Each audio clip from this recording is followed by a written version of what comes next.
കഴിഞ്ഞ ദിവസം നമുക്കറിയാം ഇന്ത്യ 79-ാം വർഷം സ്വാതന്ത്ര്യം കിട്ടിയത് ആഘോഷിച്ചതായിട്ട് നമുക്ക് കാണാൻ കഴിയുന്നുണ്ട്. എല്ലാ വർഷവും അതിങ്ങനെ ആഘോഷമായി കൊണ്ടാടുന്നു. അതെല്ലാ രാജ്യത്തിൻ്റെയും ഒരു സന്തോഷവും അവകാശവുമാണ്. ഇന്ത്യയുടെ സ്വാതന്ത്ര്യം നമുക്കറിയാം. 700-ൽ പരം നാട്ടുരാജാക്കന്മാർ ഇന്ത്യയുടെ വിവിധ ഭാഗങ്ങളിൽ അവരവരുടേതായ താല്പര്യങ്ങളും അവരുടേതായ അഭിപ്രായങ്ങൾക്കൊത്തവണ്ണം ജാതി മത വിദ്വേഷങ്ങൾ പുലർത്തി വന്നൊരു കാലം. വർണ്ണവിവേചനം, ചാതുർവർണ്ണ്യം, ദൈവത്തിൽ നിന്ന് വ്യത്യസ്തമായി ജനിച്ച മനുഷ്യരുടെ കഥകളെല്ലാം പ്രചരിപ്പിച്ച ഒരു നാടായിരുന്നല്ലോ. ബ്രാഹ്മണൻ തലയിൽ നിന്ന്, അടുത്തത് ക്ഷത്രിയൻ, അതിൻ്റെ താഴെ നമ്മുടെ നെബൂഖദ്നേസർ രാജാവ് കണ്ട ബിംബം പോലെ തല സ്വർണം, നെഞ്ച് വെള്ളി, പിന്നീട് ഇരുമ്പ്, കാല്, അങ്ങനെ ബ്രാഹ്മണൻ, ക്ഷത്രിയൻ, വൈശ്യർ, പിന്നെ അവസാനം ശൂദ്രർ, അതിന് താഴെയുള്ള മനുഷ്യരെ എണ്ണത്തിൽ കൂട്ടിയിട്ടുമില്ലായിരുന്നു. അതായത് ശൂദ്ര തന്നെ നായർ വംശത്തിൽപ്പെട്ടവരാണല്ലോ. അവരിവരുടെ പാദസേവ ചെയ്യുവാൻ വേണ്ടി അവരെ അവഗണിക്കപ്പെട്ടൊരു കൂട്ടരായിട്ട് ആ കാലത്ത് കാണപ്പെട്ടിരുന്നു. പിന്നീട് അതിൻ്റെ താഴെയുള്ളവർ നമുക്ക് കേരളത്തിലെടുത്തു കഴിഞ്ഞാൽ വിവേകാനന്ദ സ്വാമി പരസ്യമായി പറഞ്ഞില്ലേ, കേരളം ഭ്രാന്താലയമാണ്. ഇത്രയും ഭയങ്കരമായ സംഭവങ്ങൾ നടമാടിയിരുന്ന ഒരു രാജ്യമായിരുന്നല്ലോ. അപ്പോൾ അന്ന് പ്രജകൾ, ഇന്ന് പൗരന്മാർ. അതാണ് സ്വാതന്ത്ര്യത്തിൻ്റെ മുന്നും പിന്നും. AD BC എന്ന് പറയുന്ന പോലെ സ്വാതന്ത്ര്യത്തിൻ്റെ ബാക്കിലേക്ക് നോക്കുമ്പോൾ പ്രജകളാണ്. പ്രജകൾ പ്രജാപതി അല്ലെങ്കിൽ രാജാവിനെ സേവിക്കണം. നോക്കണം, രാജാവിനെ സേവിക്കുന്ന എന്നുള്ളതാണ്. അത് നമുക്കറിയാം. ഇസ്രായേലിൻ്റെ ചരിത്രം വായിക്കുമ്പോൾ അന്നത്തെ ജനങ്ങൾ ശമൂൽ പ്രവാചകനോട് പറഞ്ഞു, ഞങ്ങൾക്കൊരു രാജാവിനെ തരണം. അപ്പോൾ ദൈവം നേരിട്ട് അവരെ നടത്തുന്നത് അവർക്ക് അത്ര താല്പര്യമില്ല. കാരണം അവർ നോക്കുമ്പോൾ അന്യജാതിക്കാരായ രാജാവിനെ എഴുന്നള്ളിച്ച് തേരിലോ കൊണ്ടുപോയി ചുറ്റും നടന്ന് ഡാൻസും ബഹളവും ആർപ്പാടും അഴിഞ്ഞാട്ടും എല്ലാം നടത്തി ഇങ്ങനെ സന്തോഷിക്കുന്നു. അപ്പോൾ ശമൂൽ പ്രവാചകൻ പറഞ്ഞു, അങ്ങനെ ഒരു രാജാവിനെ നിങ്ങൾക്ക് തന്നാൽ അവൻ നിങ്ങളെ അടിമയാക്കും. നിങ്ങളുടെ കന്യകമാരായ സ്ത്രീകളെ അല്ലെങ്കിൽ സൗന്ദര്യമുള്ളവരെ അവൾ കൊണ്ടുപോകും. ആരോഗ്യമുള്ള പുരുഷന്മാരെ തൻ്റെ രഥം വലിക്കുവാനോ അല്ലെങ്കിൽ മറ്റു ജോലിക്ക് കൊണ്ടുപോകും. അപ്പോഴും അവർക്ക് ആഗ്രഹം, മറ്റുള്ളവർ ചെയ്യുന്ന അന്യജാതിക്കാർ അല്ലെങ്കിൽ മനുഷ്യർ ചെയ്യുന്ന പോലെയുള്ളതായ സംസ്കാരം ഞങ്ങൾക്കും വേണം. അങ്ങനെ സന്തോഷമല്ലാതെ ദൈവം കോപത്തിലൊരു രാജാവിന് കൊടുത്തെന്നാണ്. ആ രാജാവ് പിന്നീട് നമുക്കറിയാം ശരിയായ പരിജ്ഞാനവും അറിവില്ലാത്ത രാജാവായിരുന്നുകൊണ്ട് ഒരുപാട് ജനം കഷ്ടപ്പെട്ടു. എന്നാൽ നല്ല രാജാക്കന്മാരുണ്ടല്ലോ കേരളത്തിൽ തന്നെ, നമുക്ക് അല്ലെങ്കിൽ ഇന്ത്യയുടെ ചരിത്രത്തിൽ നല്ല രാജവംശത്തിൽപ്പെട്ടവർ, നല്ല രാജാക്കന്മാർ ഇന്ത്യയുടെ പല ഭാഗത്തും ഉണ്ടായിരുന്നു. എന്നാൽ എല്ലാവരും തമ്മിൽ യുദ്ധമില്ലായിരുന്നു. യുദ്ധം നടത്തി ഒരുത്തിനെ ഇല്ലാതാക്കണം, എന്നിട്ട് തനിക്ക് വാഴണം. ഇങ്ങനെ 700ഓളം നാട്ടുരാജാക്കന്മാർ ഈ ഭൂമിയിൽ, ഈ ഇന്ത്യയിൽ വാഴുമ്പോൾ പിന്നെ നമുക്കറിയാം മുഗളൻ വംശക്കാർ, ബാബർ മുതൽ ഔറംഗസീബ് വരെ ഉള്ള മുഗൾ ചക്രവർത്തിമാർ ഇന്ത്യയെ ഭരിച്ചിരുന്നു. പിന്നീട് അപ്പോഴീ നാട്ടുരാജാക്കന്മാരെല്ലാം ഉണ്ട്. കേരളം തന്നെ നമുക്കറിയാം എത്രയോ പ്രവിശ്യകളായിട്ടാണ് ഇല്ലേ, തിരുവിതാംകൂർ, തിരുക്കൊച്ചി, മലബാർ, അങ്ങനെ വ്യത്യസ്തമായ രീതിയിൽ പോയിക്കൊണ്ടിരുന്ന രാജ്യങ്ങളെ തമ്മിലടിച്ചും ബഹളം ഉണ്ടാക്കിയും ജാതി വർണ്ണം പറഞ്ഞും ആ കാലങ്ങളിൽ നമുക്കറിയാം ശിശു വിവാഹം, 10 വയസ്സും 12 വയസ്സുള്ള കുട്ടികളെയാണ് വിവാഹം ചെയ്ത് കൊടുക്കുന്നത്. അതും പ്രായമുള്ള മനുഷ്യർ, 80-70 വയസ്സുള്ള മനുഷ്യർക്ക് കൊച്ചുമകളേക്കാൾ പ്രായമുള്ളവർ കല്യാണം കഴിക്കുന്നൊരു കാലഘട്ടം ഉണ്ടായത്, ശിശു വിവാഹം. ഇനി അഥവാ ഈ കിളവൻ മരിച്ചു പോയാൽ അയാളുടെ നിയമം എന്താ, ഈ ശിശു അല്ലെങ്കിൽ ഈ 12 വയസ്സുള്ള പെൺകുട്ടിയെ കൂടെ ഇദ്ദേഹത്തിൻ്റെ ശവത്തോട് ചേർത്ത് മുറുക്കി വെച്ചിട്ട് ചെതയിൽ എറിഞ്ഞു കളയും. അപ്പോൾ ശിശുവിവാഹം, സതി, എന്തോ ഒരു അന്യായമായ കാര്യങ്ങളാണ് മുൻപ് നടന്നുകൊണ്ട് നാട്ടുരാജാക്കന്മാരുടെ കാലത്തിൽ ഇന്ത്യയിൽ നടന്നുകൊണ്ടിരുന്ന കാര്യങ്ങൾ നമുക്കറിയാൻ കഴിയുന്നുണ്ട്. പിന്നീട് ഈ പറഞ്ഞ പോലെ അടിമത്തനം, ഓരോരുത്തരുടെയും അതിരുകൾ നിശ്ചയിച്ച് വർണ്ണവിവേചനം, ജാതി വ്യത്യാസങ്ങൾ ഉണ്ടാക്കി ആ നടത്തിയ കാലം. അപ്പോൾ ഇതിൽ നിന്നെല്ലാം മോചനം കൊടുത്തത് ഒരർത്ഥത്തിൽ പറഞ്ഞാൽ ബ്രിട്ടീഷുകാർ കാലത്തോടാണ്. ഞാൻ പഠിക്കുന്ന സമയത്തിൽ ഒരു ഇംഗ്ലീഷ് നോട്ടിറ്റേജ് പഠിച്ചത് ഇപ്പോൾ എനിക്ക് ഓർമ്മയുണ്ട്. ലോസ്റ്റ് ഹൊറൈസ് എന്നാണ് എൻ്റെ പേര്. ആ ലോസ്റ്റ് ഹൊറൈസിലെ ഒരു വിദേശി round the world in 80 days, 80 ദിവസം കൊണ്ട് മുഴുവൻ, അന്നത്തെ കാലം കേട്ടോ, അന്ന് പ്ലെയിൻ കണ്ടുപിടിച്ച കാലമല്ലല്ലോ, ട്രെയിനും. അപ്പോൾ 80 ദിവസം കൊണ്ട് ലോകം ചുറ്റി വരുമെന്ന് പറഞ്ഞ ക്ലബിൽ ഒരു പന്തയം വെച്ച് അങ്ങനെ ഒരു മനുഷ്യൻ, ഞാൻ പേര് മറന്നുപോയി, ഇറങ്ങി തിരിച്ചു. താൻ ഇന്ത്യയിലേക്ക് വന്നപ്പോൾ ഇതുപോലുള്ള ഇത് കണ്ടിട്ട് തനിക്ക് മനം നൊന്ത് ഒരു ചിതയിൽ കിടന്നൊരു പെൺകുട്ടിയെ രക്ഷിച്ച് തൻ്റെ കുതിരപ്പുറത്ത് കൊണ്ടുപോവുകയും അങ്ങനെ പല സംഭവങ്ങൾ. അപ്പോൾ ആ പുസ്തകത്തിൽ ഇങ്ങനെ എഴുതിയിട്ടുണ്ട്, ഇങ്ങനെയുള്ള ഇന്ത്യയിൽ നടന്നതായ സംഭവങ്ങളെക്കുറിച്ചൊക്കെ. അപ്പോൾ അങ്ങനെ മനുഷ്യന് ഇങ്ങനെയുള്ളതായ പല ദുരാചാര ചടങ്ങുകളും. അപ്പോൾ അതിന് ആ കാലങ്ങളിൽ നമുക്കറിയാം, വില്യം കേറി, കൽക്കട്ടയിൽ ബംഗാൾ സ്ഥാപിതനായ പ്രവർത്തിച്ചിരുന്ന വില്യം കേറിയാണ് ആദ്യമായിട്ട് ഈ സതി നിർത്തലാക്കാൻ ബ്രിട്ടീഷുകാരോട് ഇത് ആദ്യമായിട്ട് അഭ്യർത്ഥിച്ചത്. തന്നെയല്ല, അതിനുവേണ്ടി താൻ പരിശ്രമിക്കുകയും ചെയ്തു. അതിനോട് ചേർന്ന് പിന്നീട് രാജാറാം മോഹൻ റായ് ഇന്ത്യയിലെ ഒരു സമ്പന്ന നേതാവായിരുന്നു. പിന്നീട്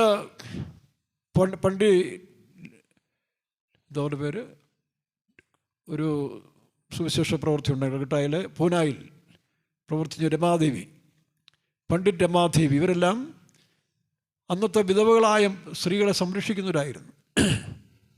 ഒരുപാട് സ്ത്രീകൾ മരണഭയം കൊണ്ട് ഭർത്താവ് മരിച്ച ഉടനെ ഈ പറഞ്ഞ പോലെ തലയെല്ലാം വടിച്ച് വേറെ മഞ്ഞളും സിന്ധു ഇതെല്ലാം പൂശിക്കൊണ്ട് കാട്ടിലേക്ക് പോകും. കാട്ടിപ്പോയുള്ള അവസ്ഥ നോക്കി. എന്നാൽ അന്നത്തെ കാലത്തിൽ ഈ രാജാക്കന്മാരെല്ലാം ബ്രിട്ടീഷുകാരോട് എതിർത്തുകൊണ്ട് ഏകദേശം 60,000 മേലെ വിധവമാരെ അണിനിരത്തിയെന്നാണ് പറയുന്നത്. ഇത് പിൻവലിക്കണമെന്ന് പറഞ്ഞു. അപ്പോൾ അങ്ങനെയൊരു രാജ്യത്തു നിന്ന് പല മോചനങ്ങൾ ബ്രിട്ടീഷുകാർ കാലത്ത് നമുക്ക് കിട്ടിയിരുന്നു. എന്നാൽ ബ്രിട്ടീഷുകാരിൽ ഈ പറഞ്ഞ പോലെ ഇന്ത്യയെ പല കാര്യങ്ങൾ കൊള്ളയടിച്ചെന്നൊക്കെ പറയുന്നു അല്ലേ. ക്ഷേത്രങ്ങളിലുള്ള സ്വർണ്ണവും വെള്ളിയൊക്കെ അവർ കൊണ്ടു. പക്ഷേ അവർ ചെയ്ത നന്മകൾ ഒരുപാടല്ലേ. ഏറ്റവും പ്രധാനമാണ് ഇന്ത്യൻ റെയിൽവേ. ഇങ്ങനെ ഒരു ഇന്ത്യൻ റെയിൽവേയെ 1947 മുമ്പ് ഇന്ത്യക്കാരുടെ നാട്ടുരാജാക്കന്മാർക്ക് സ്വപ്നം കാലം പോലും കാണാൻ സാധ്യമല്ലായിരുന്നു. നമ്മുടെ ഇടുക്കിയിലെ എസ്റ്റേറ്റുകൾ ഇത്രയും മനോഹരമായി 10,000-കണക്കിന് ആൾക്കാർക്ക് ജോലി കൊടുക്കാൻ തക്കവണ്ണം ഈ എസ്റ്റേറ്റെല്ലാം ഉണ്ടാക്കിയതാരാ? ബ്രിട്ടീഷുകാരല്ലേ. മറന്നുപോകരുത്. ഇന്നിപ്പോൾ ചാനൽ ചർച്ചകളിലും സോഷ്യൽ മീഡിയയിലും ചില പ്രത്യേക താല്പര്യങ്ങളോടുകൂടി നന്മകളെ തൃണവൽക്കരിച്ചുകൊണ്ട് ദോഷവശങ്ങളെ പ്രചരിപ്പിച്ചുകൊണ്ട് മനുഷ്യൻ്റെ ഹൃദയത്തിൽ വിഷം കുത്തുന്നൊരു കാലമാണ്. ഏത് കാര്യം നോക്കുക. ഇപ്പോൾ കന്യാസ്ത്രീയുടെ വിഷയം വന്നപ്പോൾ സുരേഷ് ഗോപിയുടെ കാര്യം ഇല്ലേ. ഇപ്പോൾ അവരെ അറസ്റ്റ് ചെയ്തതിന് സുരേഷ് ഗോപി എന്ത് ചെയ്യാൻ നോക്കും? പക്ഷെ അദ്ദേഹത്തെ ഇല്ലാതാക്കണം. നമുക്കെല്ലാവരും ഒരുപോലെയാണ്. വ്യക്തിപരമായി പറഞ്ഞാൽ അദ്ദേഹം ഒരു നല്ല മനുഷ്യല്ലേ ആണ്. താൻ ആർക്കും ദോഷം ചെയ്യുന്നവനല്ല, നന്മയെ ചെയ്തിട്ടുള്ളൂ. തൃശ്ശൂരിൽ തോറ്റിട്ടും. അപ്പോൾ ഇങ്ങനെയുള്ളതായ ഒരു പക്ഷം ചേർന്നുകൊണ്ട് മനുഷ്യൻ കാണിക്കുന്ന വികൃതികൾ, ഇത് മനുഷ്യൻ്റെ കുറ്റമല്ല. കാരണം സാത്താൻ മുഴു ശക്തിയോടെ പ്രവർത്തിച്ചുകൊണ്ടിരിക്കുന്നൊരു കാലമാണ്. തിന്മയ്ക്ക് വലിയ പ്രോത്സാഹനം കൊടുക്കുന്നൊരു കാലമാണ്. അപ്പോൾ നമ്മൾ വിചാരിക്കുന്നത് വടക്കേന്ത്യയിൽ കണ്ടില്ലേ, ക്രിസ്ത്യാനികളെ ഒരുപാട് പേരെ കൊന്നൊടുക്കുന്നുണ്ട്. അതിപ്പോൾ പ്രധാനമന്ത്രിയോ അവിടുത്തെ പ്രസിഡൻറ്റിനോ നിയന്ത്രിക്കാൻ പറ്റാത്ത വിധത്തിലായിപ്പോയി. ഒരു കാലത്ത് ഇതിനെല്ലാം പ്രോത്സാഹനം കൊടുത്തവർ തന്നെ ഇപ്പോൾ നിയന്ത്രിക്കാൻ കഴിയാത്തൊരവസ്ഥയായിപ്പോയി. ഇപ്പോൾ നമ്മുടെ പിണറായി വിജയൻ സാറ് മുഖ്യമന്ത്രി ആയതിനു ശേഷം ഈ കമ്മ്യൂണിസ്റ്റുകാരും DYFകാരെയും നിയന്ത്രിക്കാൻ പറ്റാത്തൊരു സമയം നമ്മൾ കണ്ടു. അദ്ദേഹം വളരെ ഷൗട്ട് ചെയ്യുന്നത് കണ്ടു. അവിടെയുള്ള പ്രവൃത്തികൾ, വേണ്ടാത്ത സമരങ്ങളെല്ലാം പിടിച്ചു. കാരണം ഇവർ തന്നെയാണ് ഇതിനെല്ലാം തുടക്കമിട്ട് കൊടുത്തത്. ഇപ്പോൾ കേന്ദ്രത്തിലും ഇവിടെയും നിയന്ത്രിക്കാൻ വയ്യാത്ത വിധത്തിലായി പോകുന്നു. കാരണം മനുഷ്യൻ്റെ ഹൃദയത്തിൽ, മനുഷ്യൻ്റെ രക്തത്തിൽ വേണ്ടാത്ത വീര്യം, നെഗറ്റീവ് വീര്യങ്ങൾ പകർന്നു കൊടുത്ത് അതാണിപ്പോൾ BJPക്ക് സംഭവിച്ചുകൊണ്ടിരിക്കുന്നത്. ഇപ്പോൾ വിദേശ രാജ്യങ്ങളിൽ സഞ്ചരിക്കരുതെന്നും കടൽ കടക്കരുതെന്നും ഒരു കാലത്ത് ഇന്ത്യയിലെ നാട്ടുരാജാക്കന്മാർ പ്രോത്സാഹിപ്പിച്ചു. കാരണം അവിടുത്തെ സംസ്കാരവും അറിവൊന്നും പ്രാപിക്കാൻ പാടില്ല, അത് വലിയ പാപമാണെന്നും ദൈവത്തിന് വിരോധമാണെന്നൊക്കെ പഠിപ്പിച്ചു കടൽ കിടക്കുന്നത്. പക്ഷേ ആദ്യമായിട്ട് വിവേകാനന്ദ സ്വാമിയും അല്ലെങ്കിൽ ഇന്നത്തെ പ്രധാനപ്പെട്ട നെഹ്റു ഗാന്ധിജി ഉൾപ്പെടെയുള്ളതായ മഹോന്നതന്മാരെല്ലാം വിദേശത്ത് പോയല്ലേ പഠിച്ചത്. കേംബ്രിഡ്ജിലും ഓക്സ്ഫോർഡിലും അങ്ങനെയുള്ള യൂണിവേഴ്സിറ്റി പഠിച്ചതിൻ്റെ നന്മയാണ് അവർ കണ്ടത്. അപ്പോൾ ഇതെല്ലാം മറന്നു പോവുകയാണ് ഇന്നത്തെ ജനങ്ങൾ. എന്നിട്ട് വെറുതെ ഇല്ലാത്ത കാര്യങ്ങളെ പഠിപ്പിച്ച് മനുഷ്യനെ ചിത്രത്തിൽ ഉണ്ടാക്കുന്ന ഒരു സ്പിരിറ്റ്, അതാണ് സാത്താൻ. ഞാൻ സാത്താനെന്ന് പറയത്തുള്ളൂ. അത് ഇസ്ലാമിസ്റ്റിലായാലും ശരി, ക്രിസ്തു മതക്കാരിലായാലും ശരി, ഹൈന്ദവരിലായാലും ശരി, പ്രവർത്തിക്കുന്നത് ഈ സാത്താനാണ്. അപ്പോൾ നമ്മുടെ യുദ്ധം ആരോടാണ്? നമ്മൾ നേരത്തെ പഠിച്ച പോലെ ഈ സാത്താനോടാണ് നമ്മുടെ യുദ്ധം. അതിനെവിടെ പോയി യുദ്ധം ചെയ്യണം? നമ്മുടെ ജിഹാദ് നമ്മോട് തന്നെ ആയിരിക്കണം. നിങ്ങളിൽ പോരാടുന്ന ഫോഗയിച്ചുകളല്ലയോ. യാക്കോബിൻ്റെ ലേഖനം നമ്മൾ വായിക്കുമ്പോൾ നിങ്ങൾ ഈ സൺഡേയും കലഹം എവിടെ നിന്നാണ്? നിങ്ങളുടെ അവയവങ്ങളിൽ പോരാടുന്ന ഫോഗയിച്ചുകൾ. വായിച്ച വാക്യം, നിങ്ങൾ സൺഡേയും വാക്യം പറ. 4:1 യാക്കോബിൻ്റെ ലേഖനം 4:1. യാക്കോബ് ഒരു കമ്മ്യൂണിസ്റ്റുകാരനാണെന്ന് എനിക്ക് തോന്നുന്നു കേട്ടോ. ആദ്യമായിട്ട് സോഷ്യലിസ്റ്റ് ചിന്ത, അല്ലെങ്കിൽ കർത്താവിന് ശേഷം ഈ മനുഷ്യൻ്റെ കൂലി പിടിച്ചു വയ്ക്കരുത്, ധനവാന്മാരോട് വളരെ ശക്തമായി പ്രസംഗിച്ച ഒരു ആളാണ് അപ്പോസ്തലൻ യാക്കോബ്. അല്ലയോ ധനവാന്മാരെ, നിങ്ങളുടെ മേൽ വരുന്ന അതിന് ന്യായവിധിയെക്കുറിച്ച് മുറയിടാൻ പറയുന്നു. നിങ്ങൾ കൂലിക്കാരുടെ കൂലി. ഇതെല്ലാം വായിച്ചാണ് കാറൽ മാർക്സ്, ബൈബിൾ വായിച്ചിട്ടാണ് കാറൽ മാർക്സ് തൊഴിലാളി പ്രസ്ഥാനം ആരംഭിച്ചത്. കേരളത്തിൽ തന്നെ ആ തൊഴിലാളി പ്രസ്ഥാനം എത്രയോ നല്ലതായിരുന്നു. ഒരിക്കൽ ഈ അച്യുതാനന്ദ സഖാവ് വീട്ടിൽ വന്നൊരു സമയം, കാരണം എൻ്റെ ഫാദറും ആലപ്പുഴ ഒരു കമ്പനി ജോലി ചെയ്യുന്ന സമയത്ത് താനും കോൺഗ്രസിൻ്റെ വീര്യം പോരാന്നും പറഞ്ഞുകൊണ്ട് കമ്മ്യൂണിസത്തിന് പ്രോത്സാഹനം കൊടുത്തതാണ്. അപ്പോൾ ഈ നേതാക്കന്മാർ പലരും അവിടെ വരാറുണ്ടായിരുന്നു. അപ്പോൾ ഒരിക്കൽ താനവിടെ ഞങ്ങളിവിടെ ഇലക്ഷൻ നിൽക്കുമ്പോൾ ഇവർക്കെല്ലാം ഒരു ഭക്ഷണം കൊടുത്തിരുന്നു. അപ്പോൾ അവർ സംസാരിക്കുന്നത് ഞാൻ കേട്ടു. പുന്നപ്ര വയലാറിനെ കുറിച്ച് സംസാരിക്കുന്നത് ഞാൻ കേട്ടു.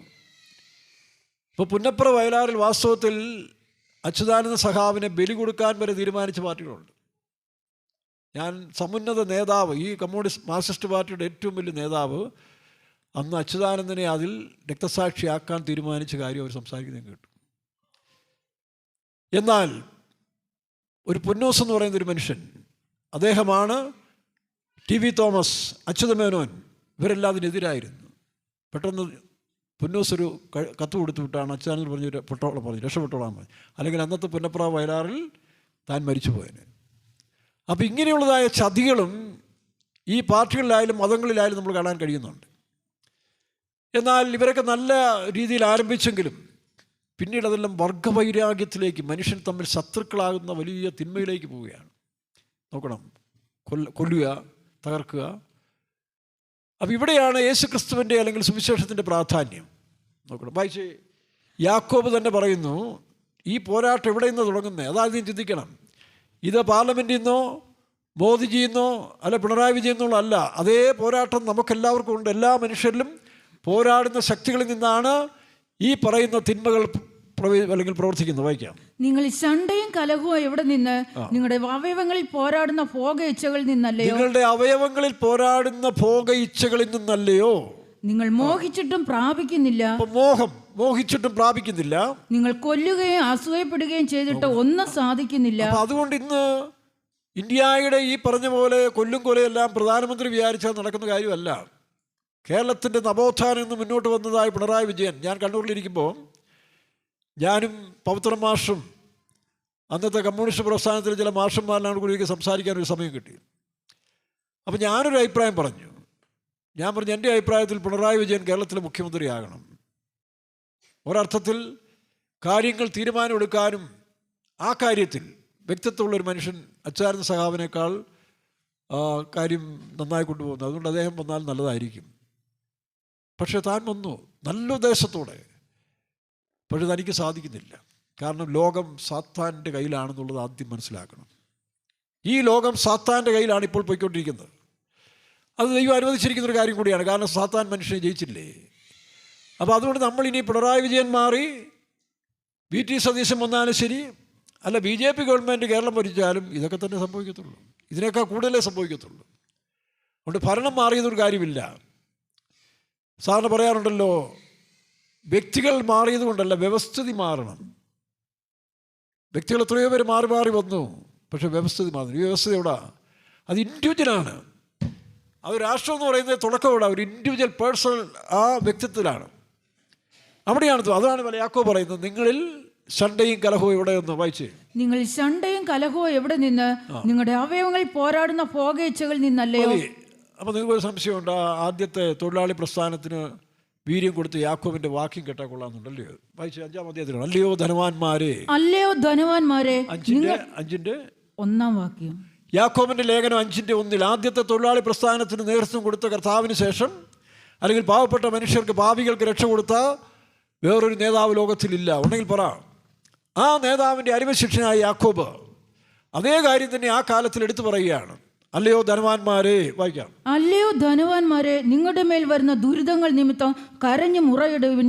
യാക്കോബിന്റെ ലേഖനം 5-1 പറയുന്നു, അല്ലയോ ധനവാന്മാരെ, നിങ്ങളുടെ മേൽ വരുന്ന ദുരിതം നിമിത്തം കരഞ്ഞു മുറയിടുവിൻ. നിങ്ങളുടെ ധനം ദ്രവിച്ചും ഉടുപ്പ് പുഴുവരിച്ചും പോയി, നിങ്ങളുടെ പൊന്നും വെള്ളിയും കറ പിടിച്ചു. ആ കറ നിങ്ങളുടെ നേരെ സാക്ഷിയാകും. അത് തീ പോലെ നിങ്ങളുടെ ജഡത്തെ തിന്നുകളയും. കാലങ്ങളിൽ നമുക്കറിയാം, വലിയ അന്യായങ്ങൾ ചെയ്ത പല കുടുംബങ്ങളിൽ, അത് ക്രൈസ്തവ കുടുംബങ്ങളിലും പിന്നെ ഇസ്ലാം കുടുംബങ്ങളിലും ഹൈന്ദവ കുടുംബങ്ങളിലും ന്യായവിധി വന്നിട്ടുള്ള നമുക്കറിയാം എത്രയോ സംഭവങ്ങൾ. ഒരിക്കലൊരു ബ്രാഹ്മണ സഹോദരിയായിട്ട് ഞാൻ സംസാരിക്കുന്ന സമയത്തിൽ അവർ സാധാരണ ജോലി ചെയ്യുകയാണ്, നല്ല പഠിപ്പുണ്ട്. കാര്യം ചോദിച്ചപ്പോൾ എന്താ, ഞങ്ങളുടെ കുടുംബം, തറവാട്, ഞങ്ങളുടെ മന കൊല്ലും കൊലയും, അനേകരെ വേണ്ടാതെ കൊന്നുകളഞ്ഞു, അനേക സ്ത്രീകളുടെ കണ്ണീരൊഴുക്കി, സ്വാതന്ത്ര്യമില്ലാതെ നടത്തി, ഇപ്പോൾ എല്ലാം പുഴുക്കുത്തു പിടിച്ച് തെണ്ടി പരുവക്കേടായി കിടക്കുകയാണ്. ഇങ്ങനെ എത്രയോ ക്രിസ്തീയ കുടുംബങ്ങൾ. ഉദാഹരണം പറഞ്ഞാൽ നമുക്കറിയാം, വർഗീസ് പാസ്റ്റർ, അദ്ദേഹം വളരെ ധീരനായൊരു മനുഷ്യനായിരുന്നു. 1944 കണ്ടാണ് പാസ്റ്റർ പോളിൻ്റെ കാലത്തിൽ അദ്ദേഹം രക്ഷിക്കപ്പെട്ട് സുവിശേഷ വേലയ്ക്ക് TPM-ലേക്ക് വന്നു. ആ രക്ഷിക്കപ്പെട്ട കാലത്ത് അതിനുശേഷം കുറേ നാൾ ഇവിടെ വേല ചെയ്തു.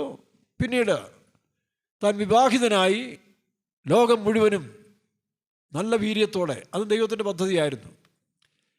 ഇവിടെ നമുക്കറിയാം, വേല ചെയ്യുമ്പോൾ നമുക്ക് ഒറ്റ ലക്ഷ്യമുള്ളൂ, കർത്താവിൻ്റെ പ്രസാദിച്ച് സ്വർഗത്തിൽ പോവുക, സിയോനിൽ പോവുക, ഒരു ലക്ഷ്യം. അപ്പോൾ അതുകൊണ്ട് നമ്മൾ മരണത്തെയോ ആയുസ്സിനെ പറ്റി അധികം ചിന്തിക്കാറില്ല. ഇവിടെ ഞാൻ പഠിച്ചിടത്തോളം കാലം വേലക്കാർ വന്ന പിന്നെ ഒറ്റ ലക്ഷ്യമുള്ളൂ, കർത്താവിനെ പ്രസാദിപ്പിച്ച് സിയോനിൽ ചെന്നെത്തുക. നല്ല ഉദ്ദേശമാണ്. എന്നാൽ ചിലരെ ദൈവം അതല്ല, ആയുസ് കൊടുത്ത് വയ്ക്കും, തൻ്റെ പ്രവർത്തനങ്ങൾ തുടർന്ന് കൊണ്ടുപോകാൻ വേണ്ടി.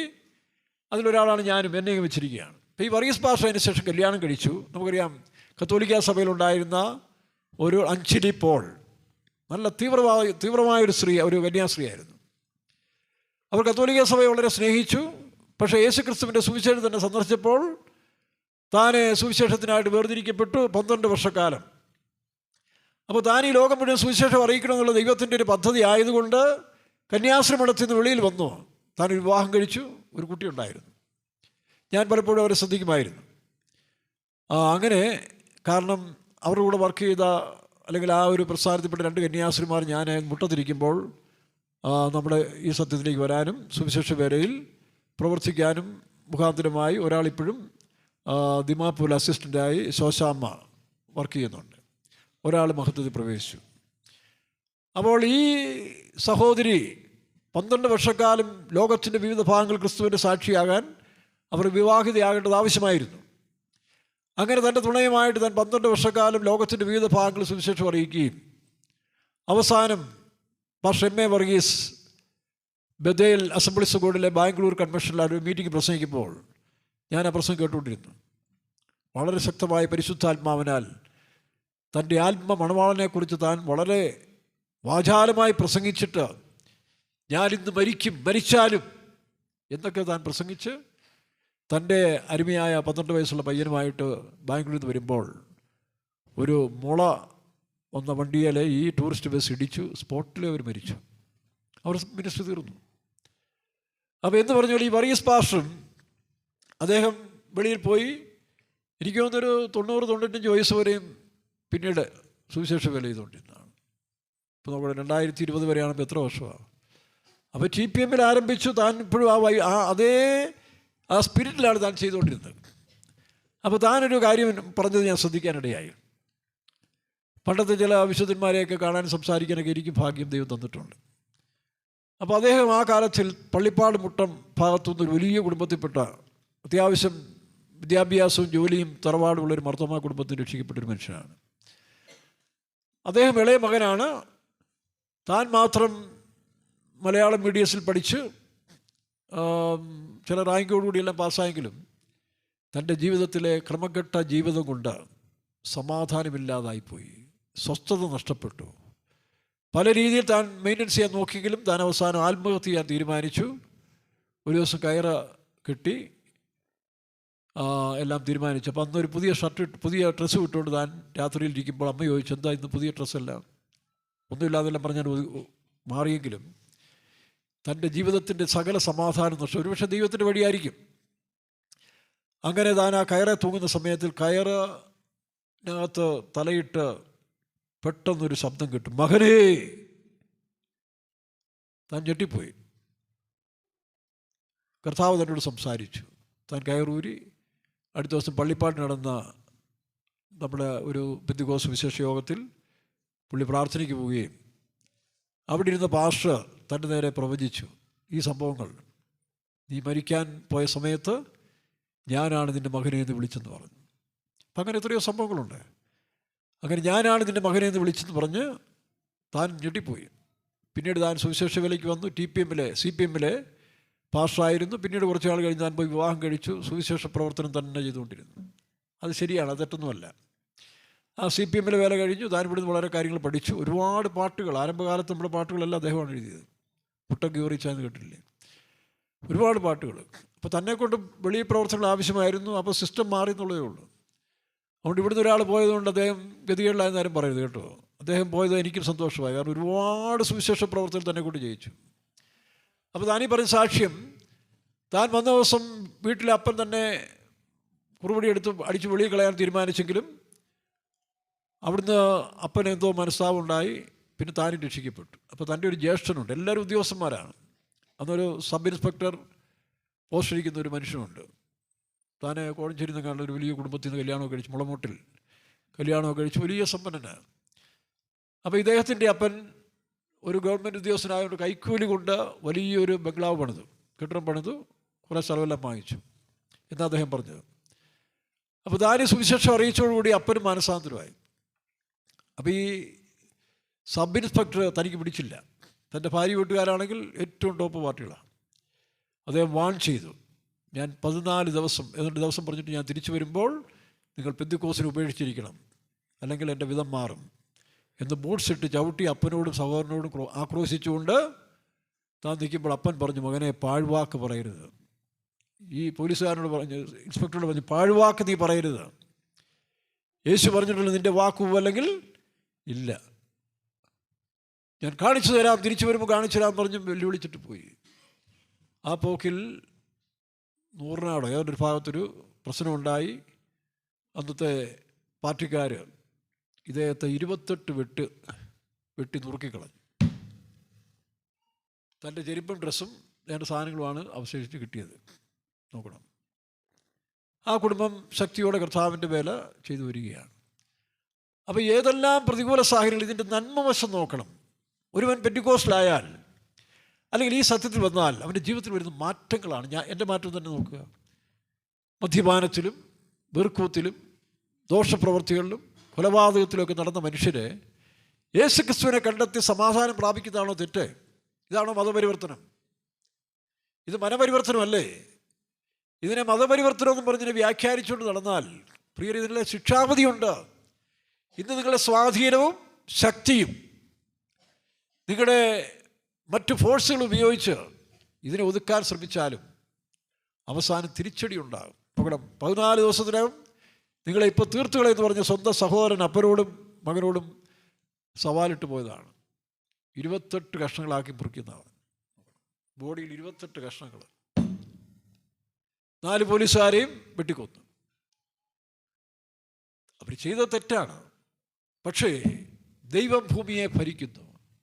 സാത്താൻ്റെ ശക്തിക്ക് ഇപ്പോൾ അനുവദിച്ചെങ്കിലും ഇതിനെല്ലാം മാറ്റം വരും. അതുകൊണ്ട് ഈ ജാതിയും മതവും ഒക്കെ ഈ സ്വാതന്ത്ര്യം ലഭിച്ച് 79 വർഷങ്ങളിൽ ശക്തിപ്പെട്ടുകൊണ്ടിരിക്കുകയല്ലേ.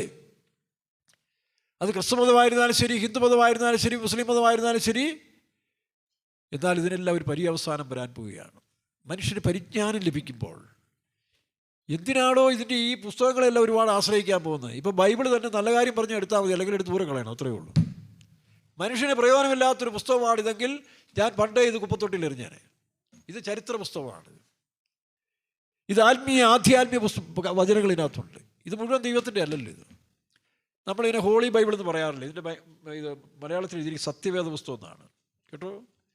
ഇംഗ്ലീഷുകാർ പിന്നെ കുറച്ചുകൂടെ അങ്ങ് എക്സ്പ്ലനേഷൻ, ഇതാണ് കറക്റ്റ്, സത്യവേദ പുസ്തകം. ഇത് ഹോളി ബൈബിൾ അല്ല. കാരണം മനുഷ്യൻ ചെയ്ത സകല തോന്നിവാസങ്ങളിനകത്ത് എഴുതി വെച്ചിട്ടുണ്ട്. അത് ഹോളിയാണോ? അല്ലല്ലോ. മനുഷ്യൻ്റെ അഭിപ്രായങ്ങൾ പറഞ്ഞിട്ടുണ്ട്. പൗലോസ് പോലും തൻ്റെ അഭിപ്രായം പറഞ്ഞിട്ടില്ലേ? പൗലോസ് അപ്പോസ്തലൻ പോലും തൻ്റെ അഭിപ്രായങ്ങൾ പറയുന്നുണ്ട്. അതെല്ലാം എടുക്കണമെന്ന് അദ്ദേഹം പറയുന്നില്ല. പക്ഷെ ദൈവത്തിൻ്റെ വചനമുണ്ട്, അത് സത്യവും വിശുദ്ധമാണ്. അപ്പോൾ നമ്മളതാണ് സെലക്ട് ചെയ്യുന്നത്. മറ്റുള്ള അനുഭവങ്ങൾ, ഓരോ കാലഘട്ടത്തിലെ മനുഷ്യർക്കുണ്ടായ അനുഭവങ്ങളെ വിചിന്തനം ചെയ്ത് പഠിക്കാനും അതിൽ നിന്ന് ജ്ഞാനം സമ്പാദിക്കാൻ വേണ്ടിയാണ് ഈ പുസ്തകം. ഇതൊരു ഹിസ്റ്റോറിക്കൽ ബാക്ക്ഗ്രൗണ്ട് പുസ്തകമാണ്, ഒരു ഇൻഫർമേഷൻ പുസ്തകമാണ്. അപ്പോൾ അതല്ലാതെ ഇത് കെട്ടിപ്പിടിച്ച് സമുദായക്കാർ നമ്മൾ ഇവിടെ തിരികെ കത്തിച്ച് ഇതിനെ ഹോളിയായിട്ട് ആരാധിക്കേണ്ടല്ലോ. ഞാൻ ഈ ബൈബിൾ വായിക്കുന്ന സമയത്ത് ഇതിൻ്റെ റെഫറൻസ് കാക്കിലിൻ്റെ സൈഡിൽ എഴുതി മിക്കവാറും പേജെല്ലാം തീർന്നു.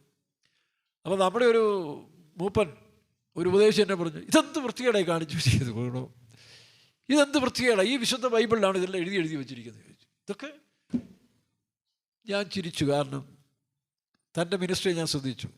താൻ പോകുന്നിടത്തെല്ലാം പരാജയമായിരുന്നു. കാരണം താൻ ബൈബിളിനെ സ്നേഹിക്കുന്നു, ബൈബിളിനെ വിശുദ്ധ പുസ്തകമായിട്ട് അല്ലെങ്കിൽ വിശുദ്ധ ഗ്രന്ഥമായിട്ട് കാണാൻ കഴിയുന്നു. പക്ഷേ അറിവിൻ്റെ പുസ്തകമായിട്ട് അദ്ദേഹം കണ്ടില്ല. ഇത് അറിവിൻ്റെ പുസ്തകമാണ്, ഇത് പൂജിക്കേണ്ടതോ ഇതിങ്ങനെ വെഴുതി എത്തിക്കേണ്ടതല്ല. ഇത് വായിച്ച് പഠിച്ച് അറിവുള്ളവനായി തീരണം. ഇതുപോലെ ഇസ്ലാമിൻ്റെ ഗ്രന്ഥമായിരുന്നാലും ശരി, ഭാഗവതമായിരുന്നാലും ശരി, രാമായണമായാലും ശരി, നിങ്ങളത് പഠിക്കുക ആദ്യം. ആരെങ്കിലും പുരോഹിതന്മാരും ഉസ്താദുക്കളും പൂജാരികളും പ്രസംഗിക്കുന്ന പ്രസംഗം കേട്ട് പോകാതെ ബൊറേവ വിശ്വാസികളെപ്പോലെ, ബൊറേവ വിശ്വാസികൾ പൗലോസ് അപ്പോസ്തലൻ പ്രസംഗിച്ചപ്പോൾ അതങ്ങനെ തന്നെയോ എന്ന് വെരിഫൈ ചെയ്തുകൊണ്ടിരുന്നു. അതുകൊണ്ടാണ് പ്രിയരെ, ഇന്ത്യയിലെ പൗരന്മാരായ നാം, ഞാനും ഇന്ത്യൻ പൗരനല്ലേ, പ്രജയല്ല പൗരനാണ്. ഇപ്പം എന്നെപ്പോലുള്ള സ്വാതന്ത്ര്യം നിങ്ങൾക്കുമുണ്ട്. എല്ലാ പെന്തക്കോസ്തുകാർക്കുണ്ട്, ക്രിസ്ത്യാനികൾക്കുണ്ട്, അക്രൈസ്തവർക്കുണ്ട്, ഇസ്ലാമുകൾക്കുണ്ട്. നിങ്ങൾ പഠിക്കുക. ഒന്നാമത് നിങ്ങളുടെ വേദപുസ്തകം തന്നെ പഠിക്കുക. ശരിക്കും പഠിക്കാനകത്ത് എന്താ എഴുതിയിരിക്കുന്നത്, ബൈബിളും പഠിക്കുക. അതിൽ നിന്ന് ഏറ്റവും മൂല്യമായ കാര്യങ്ങൾ നമ്മൾ സമ്പാദിക്കുക. അതിനാണ് യേശു പറഞ്ഞത്, നിന്നെ സ്നേഹിക്കണം ആദ്യം. നിന്നെ സ്നേഹിക്കാത്ത ഒരുത്തരും മറ്റുള്ളവരെ സ്നേഹിക്കാൻ കഴിയത്തില്ല. അപ്പോൾ നമുക്ക് നമ്മെ സ്നേഹിക്കാതിരിക്കാനും മറ്റുള്ളവരെ സ്നേഹിക്കാൻ കഴിയാത്തൊരു കാരണം യാക്കോബ് പറഞ്ഞ പോലെ നമ്മുടെ അവയവങ്ങളിൽ പോരാടുന്ന ഭോഗയിച്ഛകൾ അതെവിടുന്നാണ് ഉണ്ടാകുന്നേ?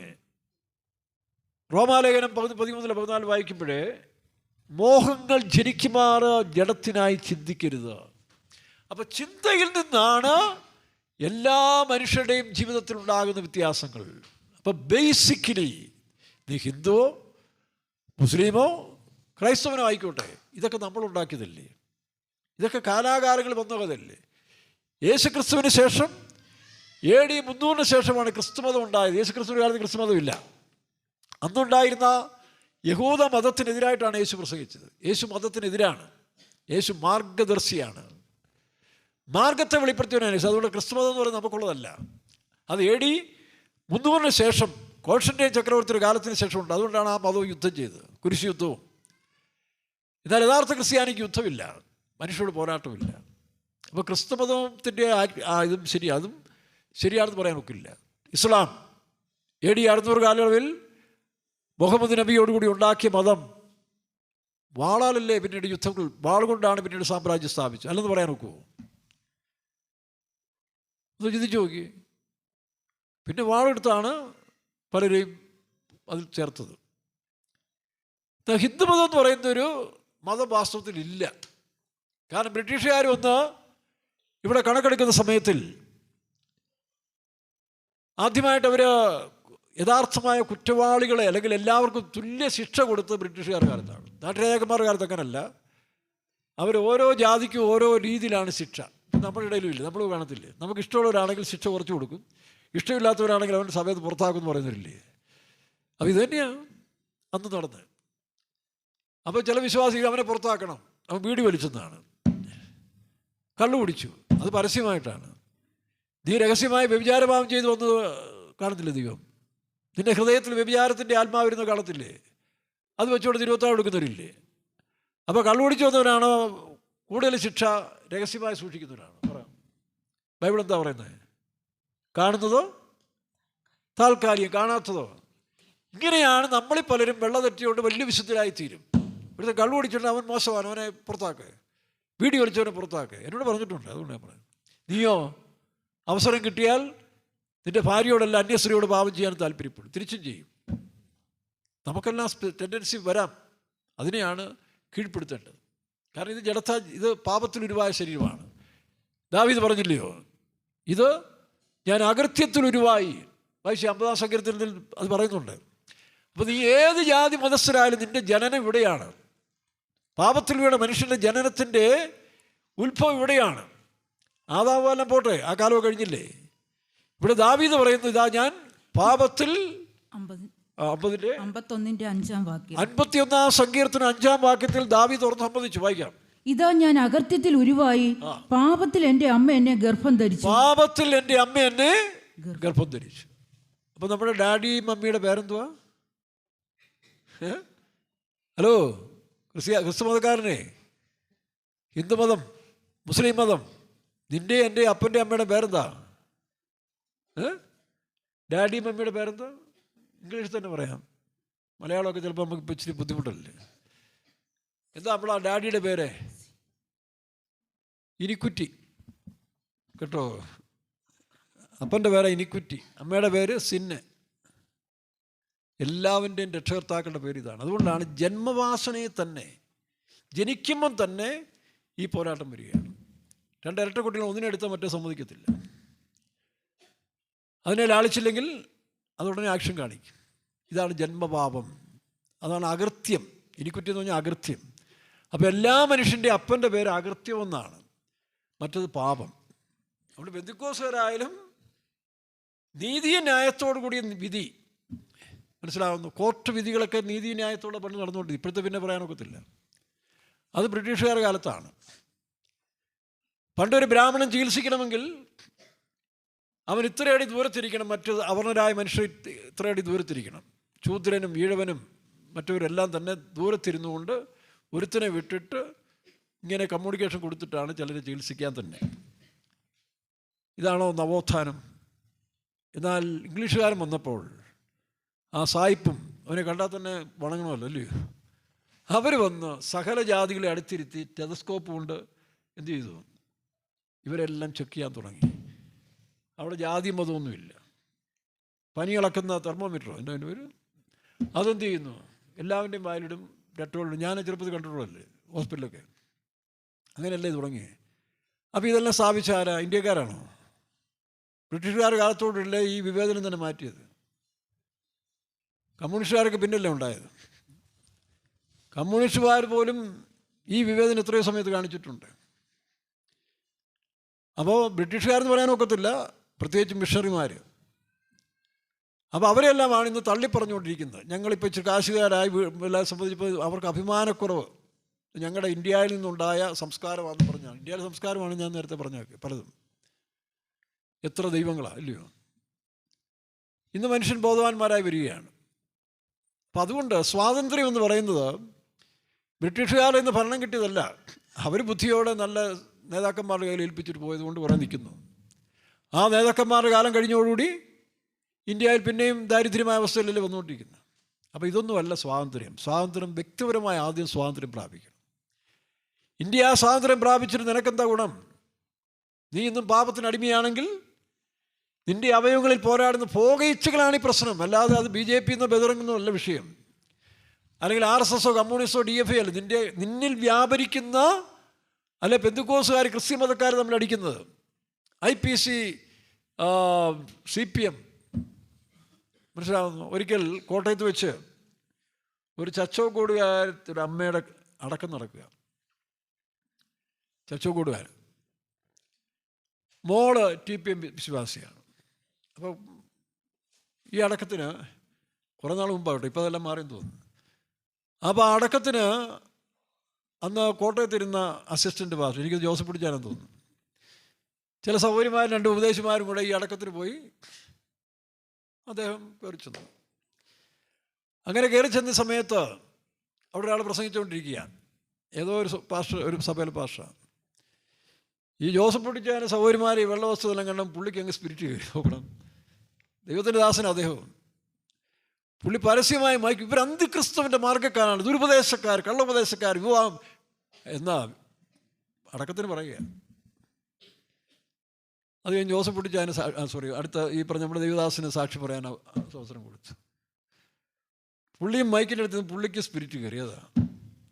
പുള്ളി നാക്കൊക്കെ അടിച്ചൊരുമാതിരി ഒരു ആക്ഷൻ കാണിച്ച് ഇവനെ എടാ വിഡ്ഢി നീ ഇവിടാണല്ലോ ഇതൊക്കെ പറയേണ്ടതെന്ന് പറഞ്ഞ് പുള്ളിയും തുടങ്ങി. അപ്പം ഇതെന്താ കാരണം? അതാണ് ക്രിസ്തു അല്ല വ്യാപിക്കുന്നത്. പെന്തിക്കോസ് മതങ്ങൾ പല പെന്തിക്കോസുകാർ കയറുന്നതുകൊണ്ട് ഇങ്ങനെയൊക്കെ സംഭവിക്കും. ഞാൻ മേപ്പാടത്തിരിക്കുന്ന സമയത്ത് സിലോൺ പ്രശ്നം മാറ്റം പേര് മാറ്റ സമയത്ത് കുറേ ചെറുപ്പക്കാർ, ഈ ചെറുപ്പക്കാർക്കൊരു സ്പിരിറ്റ് ഉണ്ട്. എന്താ ചെറുപ്പക്കാരും അതിൽ സഭയെ തന്നെ പല ഗ്രൂപ്പുണ്ട്. ഇപ്പം നിങ്ങളെയൊക്കെ ഒന്ന് ശരിക്കും സ്കാൻ ചെയ്താൽ ഇവിടെ കമ്മ്യൂണിസ്റ്റുകാർ കാണും, BJP-കാർ കാണും, കോൺഗ്രസ്സുകാർ കാണും, പിന്നെ പാർട്ടി ഇല്ലാത്തവർ കാണും, എല്ലാം ഉണ്ട്. അപ്പോൾ ചില സമയത്തിൽ ഒരാളൊരു അഭിപ്രായം പറഞ്ഞാൽ അതിൽ കാര്യമുണ്ടോ എന്നുള്ളല്ലോ ഉടനെ ഇവർക്ക് എതിർക്കണമെന്ന് തോന്നും. ഈ എല്ലാം ഇതിങ്ങനെ നമ്മൾ സമ്മിശ്ര ജാതി എന്നൊക്കെ വന്നവരല്ലേ നമ്മളെല്ലാം, ഇതുപോലെ പല പാർട്ടിയും. അപ്പോൾ ഇതൊന്നും പെട്ടെന്ന് വിശദീകരിക്കാൻ പോകുന്നില്ല. അതുകൊണ്ട് ഒരാൾ പറഞ്ഞ് ഇഷ്ടപ്പെടത്തില്ല. അപ്പോൾ ഉടനെ ഒത്തിരി അഭിപ്രായം പറയും, പിന്നെ അങ്ങനെ അത് വഷളായി കളയും. അത്രയേ ഉള്ളൂ, അല്ലാതെ കാര്യങ്ങളുണ്ടായിട്ടില്ല. അപ്പോൾ സിലോണിൽ പണ്ട് പുലികളുടെ പ്രശ്നം വന്നപ്പോൾ പേരുമാറ്റും സിലോൺ. അപ്പോൾ കേരളത്തിലും പ്രത്യേകിച്ച് തമിഴ്നാട്ടിലൊക്കെ സിലോണിലുള്ള ബോർഡ് കണ്ടപ്പോൾ കല്ലെറിയാൻ തുടങ്ങി, പ്രശ്നമുണ്ടായി. അപ്പം പോലീസ് ഡിപ്പാർട്ട്മെൻറ്റിൽ നിന്ന് നിങ്ങൾക്ക് എന്തിനാ ഈ പേര്, നിങ്ങൾ സിലോൺ പേര് മാറ്റാമെന്ന് പറഞ്ഞു. അന്നത്തെ കാലത്ത് രജിസ്ട്രേഷന് വേണ്ടി സിലോണിൽ രജിസ്റ്റർ ചെയ്തുകൊണ്ട് സിലോണാക്കി, അല്ലാതെ ദൈവസഭയുടെ പേര് സിലോണെന്ന് ഇന്ത്യയൊന്നുമില്ലാണ്. അങ്ങനെ പേര് മാറ്റി. അപ്പോൾ വേണ്ട ഒരു കൂട്ടർ ഈ ആത്മീയരല്ലാത്തവന്മാർക്ക് ഈ പറഞ്ഞ പോലെ അവരുണ്ട് പേര് മാറ്റാൻ പാടില്ല, പാസ്റ്റർ പോൾ പറഞ്ഞിട്ടുണ്ട് പേര് മാറ്റിരുന്നത്. ഇവിടെ പാസ്റ്റർ പോൾ പറഞ്ഞാണ് വിഷയം. പാസ്റ്റർ പോൾ അങ്ങനെ പറഞ്ഞ് ഈ പേര് മാറ്റുന്ന സമയത്തിൽ അദ്ദേഹം ദീർഘദർശനത്തോട് പറഞ്ഞു, ഈ പേര് മാറ്റുന്നൊരു സമയം വരുമ്പോൾ സഭയിൽ ചില പ്രശ്നങ്ങളുണ്ടാകും, ഇത്രേ പറഞ്ഞിട്ടുള്ളൂ. അങ്ങനെ കുറേ പേര് ഇതിനകത്തുനിന്ന് വിഘടിച്ച് എഴുന്നേറ്റില്ലേ. അപ്പം മേപ്പാടത്ത് ഈ പറഞ്ഞ പോലെ ഒരു പാർട്ടി ചെറുപ്പക്കാർ പേര് മാറ്റാൻ പാടുന്നു. അവർക്കിങ്ങനെ എന്തെങ്കിലും കാണുമ്പോൾ നേരെ എതിര് പറയുക, അത്രയേ ഉള്ളൂ. അവർക്ക് വല്ല ആവശ്യമുള്ളതാണോ? പ്രത്യേകിച്ച് ചെറുപ്പക്കാർക്ക്. ഞാൻ പണ്ടേ പ്രാർത്ഥിക്കും, കർത്താവേ ഞാൻ രക്ഷിക്കപ്പെട്ട സമയത്ത് എനിക്ക് മനസ്സുകൊണ്ട് ഈ സിലോൺ എന്ന് കേൾക്കുന്നത് ഇഷ്ടമല്ല. ദൈവത്തിൻ്റെ സഭ എന്തിനാണ് പേരിടുന്നത് സിലോൺ? ദൈവത്തിൻ്റെ സഭ ദൈവസഭ. ആ ബൈബിളിൽ നിന്ന് വായിച്ചപ്പോൾ എനിക്ക് അങ്ങനെ തോന്നിയത്. അതുകൊണ്ട് ഈ പേരിനോട് എനിക്ക് ഇഷ്ടമല്ല, അത് മാറണമെന്ന് ഞാൻ ആഗ്രഹിച്ചതാണ് 80 കാലയളവിൽ. അപ്പോൾ അങ്ങനെ വന്നപ്പോൾ അത് പേര് മാറ്റി. അപ്പോൾ ഈ പിള്ളേർ എന്ത് ചെയ്തറിയാവോ, മദ്രാസിൽ നിന്ന് ഓർഡർ ഇട്ടു ദീപന്തിക്കോസ് എഴുതാൻ പറഞ്ഞു, പേര് മാറ്റാൻ പറഞ്ഞു. അപ്പോൾ ചെറുപ്പക്കാർ പോയി, അവർക്ക് ഈ സഭയിൽ ഈ പറഞ്ഞ പോലെ ഒരു റിബലിംഗ് സ്പിരിറ്റ് ഉണ്ട്. എപ്പോഴും യൗവനക്കാർക്കൊരു റിബലിംഗ് സ്പിരിറ്റ് ഉണ്ട്. ഒരവസരം കിട്ടിയാൽ അവരുടെ രക്തം തിളയ്ക്കും. അപ്പോൾ ഒന്നാമത് ഈ രാഷ്ട്രീയവും സ്കൂളിലും കോളേജിലും ഒക്കെ കിടന്ന് ഈ ഫൈറ്റിംഗ് കണ്ട് പഠിച്ച് ഒരവസരം കിട്ടിയാൽ അവരും എതിർക്കും. അത് അവരുടെ ബ്ലഡിലുള്ള കാര്യമാണ്. പക്ഷെ അവരെ പറഞ്ഞ് മനസ്സിലാക്കി ആശ്വസിപ്പിക്കുന്നതിന് പകരം അവരെ ചൂടാക്കാൻ പോയി അവർ സമ്മതിക്കുമോ? അവരുടെ രക്തം നിങ്ങളെക്കാൾ ശക്തമുള്ളതല്ലേ. അപ്പോൾ ഇവർ പോയി രാത്രിയിൽ ദീപന്തിക്കോസിന് അടിച്ചിട്ട് സിലോണെന്ന് എഴുതി. കാരണവന്മാർ വൈകിട്ട് എന്ന് വെച്ചും വിശുദ്ധന്മാർ പറഞ്ഞാന്ന് പറഞ്ഞുകൊണ്ട് അവർ വീണ്ടും സിലോണെന്ന് എഴുതി. അങ്ങനെ അടുത്ത ദിവസം ഇങ്ങനെ ഫൈറ്റിങ് നടക്കുക. അപ്പോൾ ഈ കാരണവന്മാർ വയസ്സന്മാർ 2 പേര് വലിയ ടോർച്ചൊക്കെ ആയിട്ട് അവിടുത്തെ കുറ്റികൾ, അവിടെ മുഴുവൻ കനാനായ യാക്കോബക്കാരുടെ സ്ഥലമാണ്. അതിൻ്റെ ഇടയ്ക്ക് ഈ ബോർഡ് വെച്ചിരിക്കുന്നത്. നമ്മുടെ ഫെയ്ത്തുമായിട്ട് ഉള്ളിലാണ്, ഇപ്പോഴത്തെ ഫെയ്ത്തുമല്ല. അപ്പോൾ ഈ എല്ലാവരും ഒന്നുമല്ല, അവിടുത്തെ സഭയിലെ ചുരുക്കം പേരെ കാര്യമാണ് പറയുന്നത്. ഈ ചെറുപ്പക്കാരിലും കുറച്ച് പേര്, പ്രായമുള്ളവരിൽ 2-3 പേര്. അപ്പം ഞങ്ങൾ പറയുന്ന അനുസരിച്ച് പറഞ്ഞുകൊണ്ട് ഇവർക്ക് വൈരാഗ്യമായി. അവസാനം രാത്രിയിൽ ഈ ചെറുപ്പക്കാർ വീണ്ടും പേര് തിരുത്താൻ വന്നപ്പോൾ ഈ കാരണന്മാരും കുറ്റിക്കാട്ടിൽ ഒളിച്ചിരുന്നിട്ട് ഇവരെ പിടിച്ചെന്ന് പറഞ്ഞാൽ ഓരോരുത്തരുടെ ശരീരത്തിൽ വാഴുന്ന ഈ ശക്തിയല്ലേ, ഈ ദുഷ്ടാത്മാവല്ലേ. അല്ല, പെന്തിക്കോസ് എന്ന് പറയുന്നത് പലതും ഈ പറഞ്ഞ പോലെ കടന്ന് തുള്ളുന്നതിൻ്റെയൊക്കെ പകുതിയും പരിശുദ്ധാത്മാവല്ല, ശരീരത്തിൻ്റെ ശക്തിയാണ്. പിന്നെ ഇതിനെ ഒതുക്കാൻ പരിശുദ്ധാത്മാവ് പെടുന്ന പാടും ഭയങ്കരമാണ്. നമ്മൾ ഈ ചാടി തുള്ളി മറിന്ന് കിടക്കുന്നതെല്ലാം പരിശുദ്ധാത്മാവിൻ്റെ ശക്തിയാണ്. നമ്മളിലുള്ള ഈ ജഡത്തിൻ്റെ ശക്തിയെ പരിശുദ്ധാത്മാവ് ഒതുക്കുന്ന സമയം അതെല്ലാം ഉണർവാന്ന് വിചാരിക്കരുത്. ഉണർവുണ്ട്. അന്ത്യകാലം സകല ജഡത്തിന്മേലും എൻ്റെ ആത്മാവിന്. അപ്പോൾ ഈ ജഡത്തെ ഒതുക്കുന്ന പരിപാടികളാണ്. ജഡത്തെ ശക്തി കൂടുന്നവന് കൂടുതൽ ശക്തി വരും. മറ്റത് സൗമ്യതയുടെ ആത്മാവല്ലേ എന്ന് വെച്ചുകൊണ്ട് സന്തോഷം വരുമ്പോൾ ഞാനും ചാടുന്നുണ്ട്, അത് വേറെ കാര്യം. അപ്പോൾ എന്ത് ചെയ്തു, ഈ കാരണന്മാർ പതിയിരുന്നിട്ട് ഈ ചെറുപ്പക്കാരുടെ ഒരു നല്ല ബലിഷ്ഠനായ ഒരു അച്ചായൻ ഒരു ചെറുപ്പക്കാരുടെ കഴുത്തിന് കയറി പിടിച്ചു കേട്ടോ. കഴുത്തിന് പിടിച്ചായിട്ട് നാക്ക് വെളി വന്നു. അപ്പോൾ ഈ കനാനേക്കാരനൊരു അച്ചായൻ ദൂരെ നിന്ന് കണ്ട്, ശമൂലിച്ച് എന്തായി കാണിക്കുന്നു ചോദിച്ചു. അവൻ ചത്തുപോകുമെന്ന് പറഞ്ഞു. ഇവിടെ പറഞ്ഞു എന്നിട്ടും വിട്ടില്ല. പുള്ളി പോയി കൈക്കൊട്ടൊരു അടി വെച്ച് കൊടുത്തു ഈ അച്ചായൻ്റെ. അതുകൊണ്ട് രക്ഷപ്പെട്ടല്ലേ അച്ചായൻ ഇന്ന് ജയിലിൽ കിടക്കേണ്ടി വന്നു. മതവൈരാഗ്യ പേരിൻ്റെ പേരിൽ. അപ്പം ഇങ്ങനെയുള്ള വിഡ്ഢികൾ പെന്തിക്കോസ് ലോകത്തുമുണ്ട്. പേര് മനസ്സിലാവുന്നു. അപ്പോൾ എല്ലാ സ്ഥലത്തും ഈ പറഞ്ഞ പോലെ പരിജ്ഞാനം ലഭിക്കാത്തവരും പക്വത വരാതിരിക്കുന്നവരും നമുക്കൊക്കെ പഴയ ആത്മാവ് കയറും.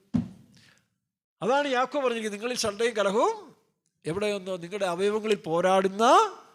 അപ്പോൾ അതിനെയാണ് ഒതുക്കേണ്ടത്. അത് ഒതുക്കാതെ പെന്തിക്കോസ് വെള്ളയിട്ടുകൊണ്ടോ മീശ അടിച്ചുകൊണ്ടൊന്നും കാര്യമൊന്നുമില്ല. അത് നല്ലതാണ്, യൂണിഫോം നല്ലതാണ്, എല്ലാ കമ്പനിക്കും ഒരു യൂണിഫോം ഉണ്ട്. അപ്പോൾ ഇതിനെ എങ്ങനെ ഒതുക്കാം? അതാ പൗലോസ് പറഞ്ഞു, ആത്മാവിനാൽ ജഡത്തിൻ്റെ പ്രവൃത്തികളെ മരിപ്പിക്കണം. അല്ലാതെ കിടന്ന് എല്ലാം കാണുന്നില്ല. ഒരു പ്രശ്നം വരുമ്പോഴാണ് അവനവൻ്റെ തനി സ്വഭാവങ്ങളെല്ലാം പെന്തിക്കോസിൽ വെളിപ്പെടുന്നത്. അതുകൊണ്ട് പെന്തിക്കോസ് വന്നതുകൊണ്ടോ പിന്നെ വെള്ളച്ചട്ട ഇട്ടുകൊണ്ടോ പിന്നെ മീശ പഠിച്ചുകൊണ്ടോ ഒന്നും കാര്യമാകുന്നില്ല. അങ്ങനെയുള്ളതിനേക്കാളുപരി പരിശുദ്ധാത്മാവ് നമ്മൾ കീഴ്പ്പെട്ട് കൊടുക്കണം. ദൈവത്തിൻ്റെ വചനം വായിച്ചും പഠിച്ചും പരിജ്ഞാനമുള്ളവരായി തീരണം. കാരണം ഇതിൻ്റെ ഇക്വേഷൻ എന്ന് പറഞ്ഞാൽ റോമാലേഖനത്തിൽ വായിച്ചില്ല, മോഹം ജനിക്കുമാർ ജഡത്തിനയച്ച്. സ്റ്റാർട്ടിങ് എവിടെയാണ് വായിച്ചേ? 13:17.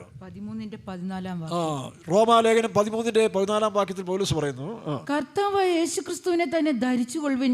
കർത്താവായ യേശുക്രിസ്തുവിനെ തന്നെ ധരിച്ചുകൊള്ളുവിൻ. യേശുക്രിസ്തു എന്ന് പറഞ്ഞാൽ ദൈവജ്ഞാനം, ദൈവത്തിൻ്റെ വചനം, ദൈവശക്തി. ഇത് ധരിച്ചു പോകുന്നവർ ഈ ശക്തി നമ്മളെ കീഴ്പ്പെടുത്തും. നമുക്ക് പെട്ടെന്ന് ആദ്യം കയറിയാലും പരിശുദ്ധാത്മ നമ്മളെ കീഴ്പ്പെടുത്തും. നോ, അങ്ങനെ ആത്മാവിന് നിയന്ത്രണമില്ലാതെ പെന്തിക്കോസുകാരാന്ന് പറഞ്ഞിട്ട് ഒരു കാര്യം ഉണ്ടാകത്തില്ല. അതിനാണ് ആത്മാവിനെ അനുസരിച്ച് നടപ്പിൻ, അല്ലെങ്കിൽ ജഡം മുന്നിൽ വരും. ഈ ജഡമെന്ന് പറയുന്നത് എത്ര വലിയ വിശുദ്ധനാന്ന് പറഞ്ഞാലും ജഡം തന്നെയാണ്. ഈ മനസ്സിൻ്റെ പക്വത വരും തോറും ജഡത്തെ പക്വപ്പെടുത്തിയെടുക്കും. അതിന് പരിശോധനകളും കഷ്ടങ്ങളൊക്കെ പോയി പല ഉപദ്രവങ്ങളിൽ കൂടെ പോയി അറിവിൽ സമ്പാദിച്ച് വരുമ്പോഴാണ് ഇത് കാലക്രമമല്ല. പെന്തിക്കോസ് വന്നുകൊണ്ട് പെട്ടെന്നൊന്നും ഉണ്ടാകത്തില്ല. എൻ്റെ അനുഭവം കൊണ്ടാണ് ഞാൻ പറയുന്നത്. അപ്പോൾ പിന്നെ വല്ലവരും അനുഭവം പറയേണ്ട ആവശ്യമുണ്ട്. ഇന്നും ഈ ശരീരം ശരിയായി പരിശുദ്ധാത്മാവിന് കീഴ്പ്പെട്ടിട്ടില്ല. എനിക്കറിയാമല്ലോ, അതിന് കീഴ്പ്പെടുത്തി കൊടുക്കുന്നതാണ് പറയുന്നത്. ഞങ്ങളതിനു വേണ്ടി കീഴ്പ്പെടുത്തി കൊടുക്കുക, അതിന് ചില കാര്യങ്ങളൊക്കെ ചെയ്ത് പരിശുദ്ധാത്മാവിന് വിധേയപ്പെടുത്തി ഇപ്പോഴും പോവുകയാണ്. അതുകൊണ്ട് ഒരു അച്ഛൻ പറഞ്ഞില്ലേ, കാപ്പിപ്പൊടി അച്ഛൻ പറഞ്ഞില്ലേ, 90 വയസ്സായാലും ജഡത്തിൻ്റെ ശക്തി എഴുന്നേൽക്കും. മരിച്ചു കഴിഞ്ഞ് അരമണിക്കൂർ കാണുന്ന പുള്ളി പറയുന്നത്. പണ്ട് ഞങ്ങളൊക്കെ ഈ ഞായറാഴ്ച ഇറച്ചി, ഞങ്ങളുടെ നാട്ടിലെ ഇറച്ചി കന്നിനെ വെട്ടുന്നത്, പശുവിനൊക്കെ വെട്ടുന്നത് അല്ലെങ്കിൽ കള വെട്ടുന്നത് ഞായറാഴ്ച. അപ്പോൾ ഞാനാണ് പോയി ഇറച്ചി വാങ്ങിക്കുന്നത്. ഇറച്ചി വാങ്ങിച്ചുകൊണ്ട് ചട്ടിക്കകത്തുകൊണ്ടിടും, പള്ളിയിൽ പോവും. ആദ്യത്തെ കുർബാന കഴിഞ്ഞ് തിരിച്ചു വരുമ്പോഴാണ് പിന്നെ ഇത് പ്രിപ്പയർ ചെയ്യുന്നത്. അപ്പോൾ ഞങ്ങൾ തന്നെ അരിയുന്നത്. മണിക്കൂർ കഴിഞ്ഞിട്ട് ഈ ഇറച്ചി കഷ്ണം ഇങ്ങനെ കിടന്ന് വൈബ്രേറ്റ് ചെയ്യും. കാരണം ആ ഞരമ്പിൽ ഒരു ജീവൻ്റെ അംശം കിടക്കുകയാണ്. അപ്പോൾ ഈ നമ്മൾ വിചാരിക്കുന്ന പോലെ പെന്തിക്കോസ് ആയതുകൊണ്ട് മറ്റുള്ള ഏത് മനുഷ്യനായാലും അവൻ്റെ ജഡത്തിൻ്റെ ശക്തി ഇതിനെ ഇല്ലാതാക്കുമ്പോഴാണ് മനുഷ്യൻ നന്നാകുന്നത്. അല്ല ഭരണം മാറിയോണ്ട് കാര്യമില്ല. നാളെ കോൺഗ്രസ് വന്നാലും BJP മാറി രാഹുൽ ഗാന്ധി വന്നാലും ശരി, ഞാനും നീയും ശരിയാകാത്തടത്തോളം കാലം ഇന്ത്യ നന്നാകാൻ പോകുന്നില്ല. അത് പാർട്ടി ബേസിലല്ല, കാരണം പോരാട്ടം ജഡത്തിലാണ്. വായിച്ച് കർത്താവായ യേശുക്രിസ്തുവിനെ തന്നെ ധരിച്ചുകൊള്ളുവിൻ. മോഹങ്ങൾ ജനിക്കുമാർ ജഡത്തിനായി ചിന്തിക്കരുത്. അപ്പം ജഡചിന്തയിൽ നിന്നാണ്. അപ്പോൾ ഈ മതങ്ങളെല്ലാം ജഡത്തിലാണ് ചിന്തിക്കുന്നത്. ഇപ്പോൾ പേരിൻ്റെ CPM TPM എന്നുള്ള പേര് വന്നപ്പോൾ അത് ജഡചിന്തയാണ്. അല്ലെങ്കിൽ മദ്യപാനം, പെറുക്കൂത്ത്, വ്യഭിചാരം, ഇതെല്ലാം ജഡചിന്തയാണ്. ഇതിനെല്ലാം മേൽക്കൊള്ളണമെങ്കിൽ സ്വർഗീയ ചിന്തയുള്ളവരായി തീരണം. അതിനാണ് നമ്മൾ ഈ പഠിപ്പിക്കുന്നത്. സ്വർഗീയമായ പ്രത്യാശയും സന്തോഷമൊക്കെ വരുമ്പോൾ ഇത് മാറിപ്പോവും. നമ്മളിപ്പോൾ ഇവിടുത്തെ കാത്തിരിപ്പയോഗത്തിലും ആരാധനയിലും പരിശുദ്ധാത്മാവ് നിറഞ്ഞ് സന്തോഷിക്കല്ലേ. അപ്പോൾ അയലത്തുകാരൊരുത്തരോട് പറഞ്ഞു, പാസ്റ്റേ ശബ്ദം കൂടുന്നു എന്ന് പറഞ്ഞു. ഞാൻ പറഞ്ഞു, എൻ്റെ സഹോദര, ഇവർ കള്ളു കുടിക്കത്തില്ല, മറ്റ് ദോഷങ്ങൾക്കൊന്നും പോകുന്നവരല്ല. അവർ തോട്ടത്തിലൊക്കെ ജോലി ചെയ്ത് വന്ന് ഇവിടെ ഞായറാഴ്ച ശനിയാഴ്ച വന്ന് ആത്മാവിൽ സന്തോഷിക്കുമ്പോഴേ അതിനെ തടസ്സം ചെയ്യണോ എന്ന് ഞാൻ ചോദിച്ചു. പിന്നെ പുള്ളിയൊന്നും വിട്ടില്ല. കാരണം അവരധ്വാനിക്കുന്ന കാശ് വീട്ടിൽ കൊണ്ടിരുന്നു, വീട്ടുകാര്യങ്ങൾ കൊണ്ട് ഉപയോഗിക്കുന്നു. മറ്റുള്ളവരെങ്ങനെയാണോ 700 രൂപയ്ക്ക് സമ്പാദിച്ചാൽ 500 രൂപ കൊണ്ട് ഒരു കുപ്പി വാങ്ങിക്കും. ചിലത് തെരുവിൽ കിടക്കും, ചിലത് അവിടെ കിടക്കും, വീട് നോക്കത്തില്ല. അവരതിൽ സന്തോഷിച്ചിട്ട് ഗുണമല്ലോ ഉണ്ടോ? നാട്ടുകാർക്ക് ശല്യമാണ്. അപ്പോൾ ഈ അരമണിക്കൂർ ഒന്ന് ആത്മാവിൽ സന്തോഷിച്ച് നിങ്ങൾക്ക് എന്താ കുഴപ്പം? ഇവിടെ ഞങ്ങളുടെ തൊട്ടടുത്ത് തന്നെ റിസോർട്ടുണ്ടല്ലോ, അവിടെ പാട്ടും കൂത്തും ബഹളവും ഇല്ലാത്ത നാശം ഇതില്ലാത്ത ഇതെല്ലാം കാണിച്ച് അവർ കാശിന് വേണ്ടി വയ്ക്കുന്നു. ഞങ്ങളാരും തടസ്സം ചെയ്യുന്നില്ലല്ലോ, ഞങ്ങളത് കേൾക്കുന്നില്ലേ? അപ്പോൾ ആ സഹോദരന് മനസ്സിലായി, ശരി എന്ന് പറഞ്ഞു.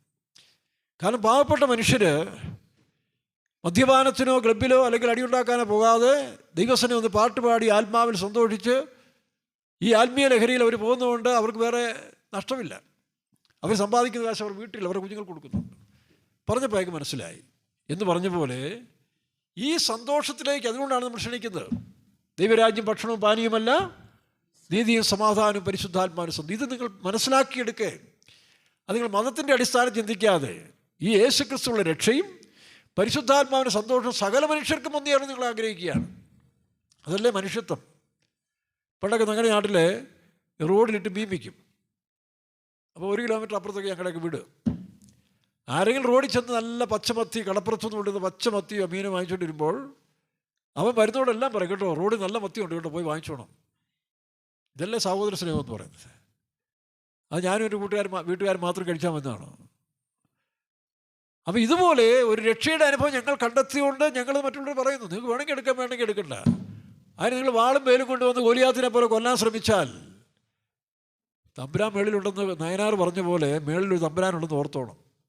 അവരവിടുന്ന് പ്രവർത്തിക്കാൻ തുടങ്ങിയാൽ അല്ലെങ്കിൽ ചിലപ്പം കണ്ണടച്ച് പോയാൽ ഇന്ത്യയുടെ പല സംസ്ഥാനങ്ങളും ചിലപ്പോൾ ചൈനക്കാർ കയറി ആക്രമിച്ചെന്ന് വരും, പല നാശനഷ്ടങ്ങളുണ്ടായെന്ന് വരും. ഇതൊക്കെ സംഭവിക്കാവുന്ന കാര്യങ്ങളാണ്. ഞങ്ങളതിനു വേണ്ടി പ്രാർത്ഥിച്ചുകൊണ്ടിരിക്കുക അങ്ങനെ സംഭവിക്കാതിരിക്കാൻ വേണ്ടി. അങ്ങനെ ഓരോരുത്തരും ചിന്തിച്ചോണം. അതുകൊണ്ട് നല്ലത് ഏത് എടുക്കുക. നിങ്ങളുടെ മതത്തിൻ്റെ പുസ്തകവും ബൈബിളും ഖുറാനും ഭഗവത്ഗീതയെല്ലാം നിരത്തി വയ്ക്കേ. നിങ്ങളുടെ ആളുകളെല്ലാവരും കൂടി ഇത് പഠിക്കേ. ക്രിസ്തു പുരോഹിതന്മാരും ഉസ്താദും പൂജാരികളെല്ലാം പഠിച്ചിട്ട് ഏത് മനുഷ്യന് പ്രയോജനം അതെല്ലാം എടുക്കട്ടെ. അതെടുക്കാൻ നോക്കേ. അത് ഖുറാനിൽ നല്ലോണമെങ്കിൽ എടുക്കേ. ബൈബിളിൽ അതല്ലേ യേശു ക്രിസ്തുവിൻ്റെ വചനം. സ്നേഹിക്കുക, ശത്രുക്കളെ സ്നേഹിക്കുക, ഉപദ്രവിക്കുന്നവർക്ക് വേണ്ടി പ്രാർത്ഥിപ്പിൻ. അപ്പം ശത്രുക്കളെ സ്നേഹിക്കാനും ഉപദ്രവിക്കുന്നവർക്ക് വേണ്ടി പ്രാർത്ഥിക്കാനും തുടങ്ങിയാൽ പിന്നെ വാളിൻ്റെ ആവശ്യമില്ലല്ലോ, പിന്നെ ശത്രുതയില്ലല്ലോ, കേസും പൊടുക്കില്ലല്ലോ. അപ്പോൾ അതുകൊണ്ട് ഇത് വരാൻ പോവുക. ഇനി നിങ്ങളാരും ചെയ്തില്ല തന്നെ തമ്പുരാൻ തന്നെ അതിനുള്ള പദ്ധതി ഇട്ടിട്ടുണ്ട്. അതാണ് ലോകത്തെ ഭരിക്കുന്ന ഒരുത്തിൻ്റെ കൈ കൊടുക്കുകയാണ്. ഈ ലോകം ഒരുത്തിൻ്റെ കയ്യിൽ ഏൽപ്പിക്കാൻ പോവുകയാണ്. അവൻ വന്ന ഈ മതങ്ങളെല്ലാം ഡിമോളിഷ് ചെയ്യും. അത് ഇസ്ലാമുകളും പറയുന്നുണ്ടല്ലോ, ക്രിസ്ത്യാനികളും പറയുന്നുണ്ട്, ഹിന്ദുക്കളും പറയുന്നുണ്ട്. ഹിന്ദുക്കളത് കൽക്കി അവതാരം എന്ന് പറയുന്നു, ഇസ്ലാം ഇമാം മഹദി എന്ന് പറയുന്നു, പിന്നെ ക്രിസ്ത്യാനികൾ ദജ്ജാൾ എന്ന് പറയുന്നു. ഹിന്ദുക്കൾ കൽക്കി അവതാരം അല്ല, അതിന് മുമ്പ് വരുന്ന വേറൊന്ന്. ഈ ലോകത്തിൽ ദുഷ്ടനെ സംഹരിക്കാൻ വേണ്ടിയാണ് കൽക്കി അവതരിക്കുന്നത്. ദജ്ജാലിനെ സംഹരിക്കാൻ ഇമാം മഹദി അല്ലെങ്കിൽ ഈസാ നബി വെളിപ്പെടുന്നവർ പറയുന്നു. ക്രിസ്ത്യാനികൾ പറയുന്നു യേശു ക്രിസ്തു രണ്ടാമത് വരും. ഇതെല്ലാം നമ്മൾ കേൾക്കുന്നുണ്ട്. അപ്പോൾ അങ്ങനെ ഒരു ഭരണം ലോകത്ത് വരാൻ പോവുകയാണ്, ഏകലോക ഗവൺമെൻറ്. അതുകൊണ്ട് മതങ്ങൾക്കെല്ലാം ഒരു മാറ്റം വരും. മതങ്ങൾക്കെല്ലാം വ്യത്യാസം മാറ്റം വന്നതിന് ശേഷം ഏകലോക ഗവൺമെൻറ് ഭൂമി സ്ഥാപിക്കും. അപ്പോൾ അവൻ്റെ ഉരുക്കുമുഷ്ടിയും പട്ടാളവും അവൻ്റെ ജ്ഞാനവും കൊണ്ട് ലോകത്തെ ഒരു ഏകീകരിക്കും. അതിനുശേഷമാണ് നീതി വസിക്കുന്ന പുതിയ ഭൂമിയും പുതിയ ആകാശവും. അതാണ് യേശു ക്രിസ്തുവിൻ്റെ രാജ്യം എന്ന് പറയുന്നത്. ഇത് സത്യമാണ്. അതുകൊണ്ട് ഇനി ആരും മെനക്കെട്ടാലും മെനക്കെട്ടില്ലെങ്കിലും ഇത് സംഭവിക്കും. അന്ന് നിൻ്റെ ആയസ് വെറുതെ കളയരുത്. ഹിന്ദുവോ മുസ്ലിമോ ക്രിസ്ത്യാനിയോ ആരും ആയിക്കോട്ടെ, ബന്ധുക്കോസുകാരനോ IPC അർച്ചോക്കോടോ ഇതെല്ലാം മാറ്റിവെച്ചുകൊണ്ട് കൃപയിലും പരിജ്ഞാനത്തിലും വളരുക. സത്യദൈവത്തെക്കുറിച്ചുള്ള അറിവ്. ആ ദൈവം തമ്മിൽ തല്ലാൻ പറയുന്നുണ്ടോ? വെട്ടിക്കുത്താൻ പറയുന്നുണ്ടോ? സ്വയം ജീവനെ അർപ്പിച്ചവനായ യേശു ക്രിസ്തു. അതല്ലേ ശരിയായ പാഠം. ആ നല്ല പാഠം പഠിച്ചുകൊണ്ട് മുന്നോട്ട് ജീവിക്കുന്നെങ്കിൽ കിട്ടും. അല്ലാതെ നിങ്ങൾ ഈ പെന്തിക്കോസും ചുമന്നിട്ട് കാര്യമൊന്നുമില്ല.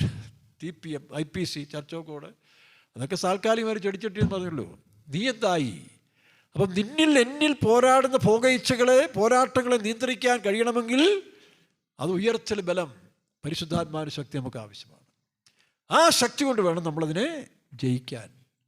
അല്ലെങ്കിൽ നാം എന്നും അടിമനുഖത്തിൽ കിടക്കും. ഇന്ത്യ സ്വാതന്ത്ര്യം പ്രാപിച്ചെന്ന് പറഞ്ഞാലും മനുഷ്യൻ ആ സ്വാതന്ത്ര്യം കൊണ്ട് ഒരു ഗുണമില്ലാതെ പോകും. അതുകൊണ്ടാണ് ഗലാത്യ ലേഖനം 5-ാം അധ്യായത്തിൻ്റെ 1-ാം വാക്യത്തിൽ വായിക്കുമ്പോൾ സ്വാതന്ത്ര്യത്തിനായിട്ട് ക്രിസ്തു നിങ്ങളെ സ്വതന്ത്രരാക്കി. വായിക്കാം. സ്വാതന്ത്ര്യത്തിനായിട്ട് ക്രിസ്തു നമ്മെ സ്വതന്ത്രരാക്കി, ആകയാൽ അതിൽ ഉറച്ചു നിൽപ്പിൻ, അടിമനുഖത്തിൽ പിന്നെയും കുടുങ്ങിപ്പോ. വീണ്ടും അടിമനുഖത്തിലേക്ക് പോകരുത്. അതിൽ അടിമതകം എന്താ? പലതുണ്ട്. അതൊന്നും വിവരിക്കാൻ ഇപ്പോൾ സമയമില്ല, പിന്നീട് ഒരിക്കൽ പറയാം. അതിൻ്റെ ഹെഡ് പോയിന്റ് മാത്രം പറയാം.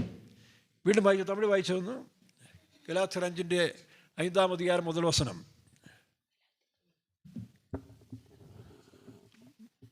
മലയാളം വരും. സ്വാതന്ത്ര്യത്തിനായിട്ട് ക്രിസ്തു നമ്മെ സ്വതന്ത്രരാക്കി, ആകയാൽ അതിൽ ഉറച്ചു നിൽപ്പിൻ. അടിമനുഖത്തിൽ പോയി കുടുങ്ങിപ്പോകരുത്. സ്വാതന്ത്ര്യം ഇന്ത്യയ്ക്ക് 79-ാം വർഷം കിട്ടിയെങ്കിൽ നിനക്കുള്ള സ്വാതന്ത്ര്യം എന്താണ്? നിനക്ക് സ്വാതന്ത്ര്യമായോ? നീ നിവർന്നു നിൽക്കാൻ സാധിച്ചോ? നിന്റെ പ്രശ്നങ്ങൾക്ക് പരിഹാരമായോ? ഇല്ലെങ്കിൽ വെറുതെ സ്വാതന്ത്ര്യം പറഞ്ഞുകൊണ്ട് എന്താ ഗുണം? കുറേ നേതാക്കന്മാർ നല്ല കഷ്ടപ്പെടുന്നു. മോദിജി ആണെങ്കിൽ ഇന്ത്യയെ ഒരു നല്ല രീതിയിൽ കൊണ്ടുവരാൻ അദ്ദേഹം ഈ വയസ്സുകാലത്ത് അക്ഷീണ പരിശ്രമം ചെയ്യുന്നു. കേരളത്തിലെ നേതാക്കന്മാരൊക്കെ ചെയ്യുന്നുണ്ട്. പക്ഷേ സംഗതി പിന്നെയും വഞ്ചി തരുന്നക്കരെ പ്രശ്നങ്ങൾ കൂടുന്നില്ലാതെ കുറയുന്നില്ല. അപ്പോൾ വ്യക്തികളിലാണ് മാറ്റം ഉണ്ടാകേണ്ടത്. അതുകൊണ്ടാണ് യേശു വ്യക്തികളോട് സുവിശേഷം അറിയിച്ചത്. കർത്താവായ യേശുവിൻ്റെ സുവിശേഷത്തെ കുറിച്ച് ബില്ലിഗ്രാം പറയുന്നത് വേർഡ്സ് ഓഫ് ദ സ്ട്രീറ്റ് എന്നാണ്. തെരുവീതിയിൽ ശബ്ദം. തെരുവീതിയിലാണ് അവർ ശബ്ദിച്ചുകൊണ്ടിരുന്നത്. മനുഷ്യന് പരിവർത്തനം ഉണ്ടാകണം, അല്ല മതപരിവർത്തനമല്ല. മതം പരിവർത്തനം ചെയ്യുന്നവനെ ശിക്ഷിക്കണം, മതത്തിലേക്ക് ഏർക്കുന്നവനെ ശിക്ഷിക്കണമെന്ന് ഞാനും പറയുന്നത്. പക്ഷേ നന്മ മനുഷ്യർ കൊടുക്കാൻ മനപരിവർത്തനം ആവശ്യമാണ്. അതാണ് യേശു പറഞ്ഞത്, അധ്വാനിക്കുന്നവരും ഭാരം ചുമക്കുന്നവരുമായുള്ളവർ നിങ്ങൾ എൻ്റെ അടുക്കൽ വരുവിൻ, ഞാൻ നിങ്ങളെ മത്തായിയുടെ സുവിശേഷം 11:28-29 വായിക്കാം. അധ്വാനിക്കുന്നവരും ഭാരം ചുമക്കുന്നവരുമായുള്ളവരെ എല്ലാവരും എൻ്റെ അടുക്കൽ വരുവിൻ, ഞാൻ നിങ്ങളെ ആശ്വസിപ്പിക്കും. ഞാൻ സൗമ്യതയും താഴ്മയും ഉള്ളവനാകയാൽ എൻ്റെ നുകം ഏറ്റുകൊണ്ട്. അപ്പം ഒരു നുഖത്തിൽ നിന്ന് രക്ഷപ്പെടണം, മറ്റൊരു നുഖം നമുക്ക് ആവശ്യം. നുഖം എന്ന് പറഞ്ഞാൽ ഈ കഴുത്ത നുഖം വയ്ക്കുന്നതല്ല, ഒന്നിന് കീഴ്പ്പെട്ട് ജീവിക്കുക എന്നുള്ളതാണ്. ഇവിടെ നമ്മൾ ഗലാത്യർ 5:1 വായിച്ചല്ലോ, സ്വാതന്ത്ര്യത്തിനായിട്ട് ക്രിസ്തു നിങ്ങളെ സ്വതന്ത്രരാക്കി. വീണ്ടും അടിമനുഖത്തിൽ കുടുങ്ങിപ്പോകരുത്. മനുഷ്യൻ ഏതൊക്കെ അടിമനുഖത്തിലാണ് കുടുങ്ങിപ്പോകുന്നത്? അതിൻ്റെ വാക്യം മാത്രം പറയാം. ഒന്നാമതായി നമുക്കറിയാം, ഇസ്രായേൽ ജനം മിസ്രൈമിലായിരുന്ന സമയത്തിൽ, അതിനു മുമ്പ് നമുക്കറിയാം 2 കൊരിന്ത്യർ 4:4 വായിച്ച്, ഒന്നാമത് മനുഷ്യൻ അടിമപ്പെടാൻ കാരണം എവിടെയാണ്? 2 കൊരിന്ത്യർ 4:4.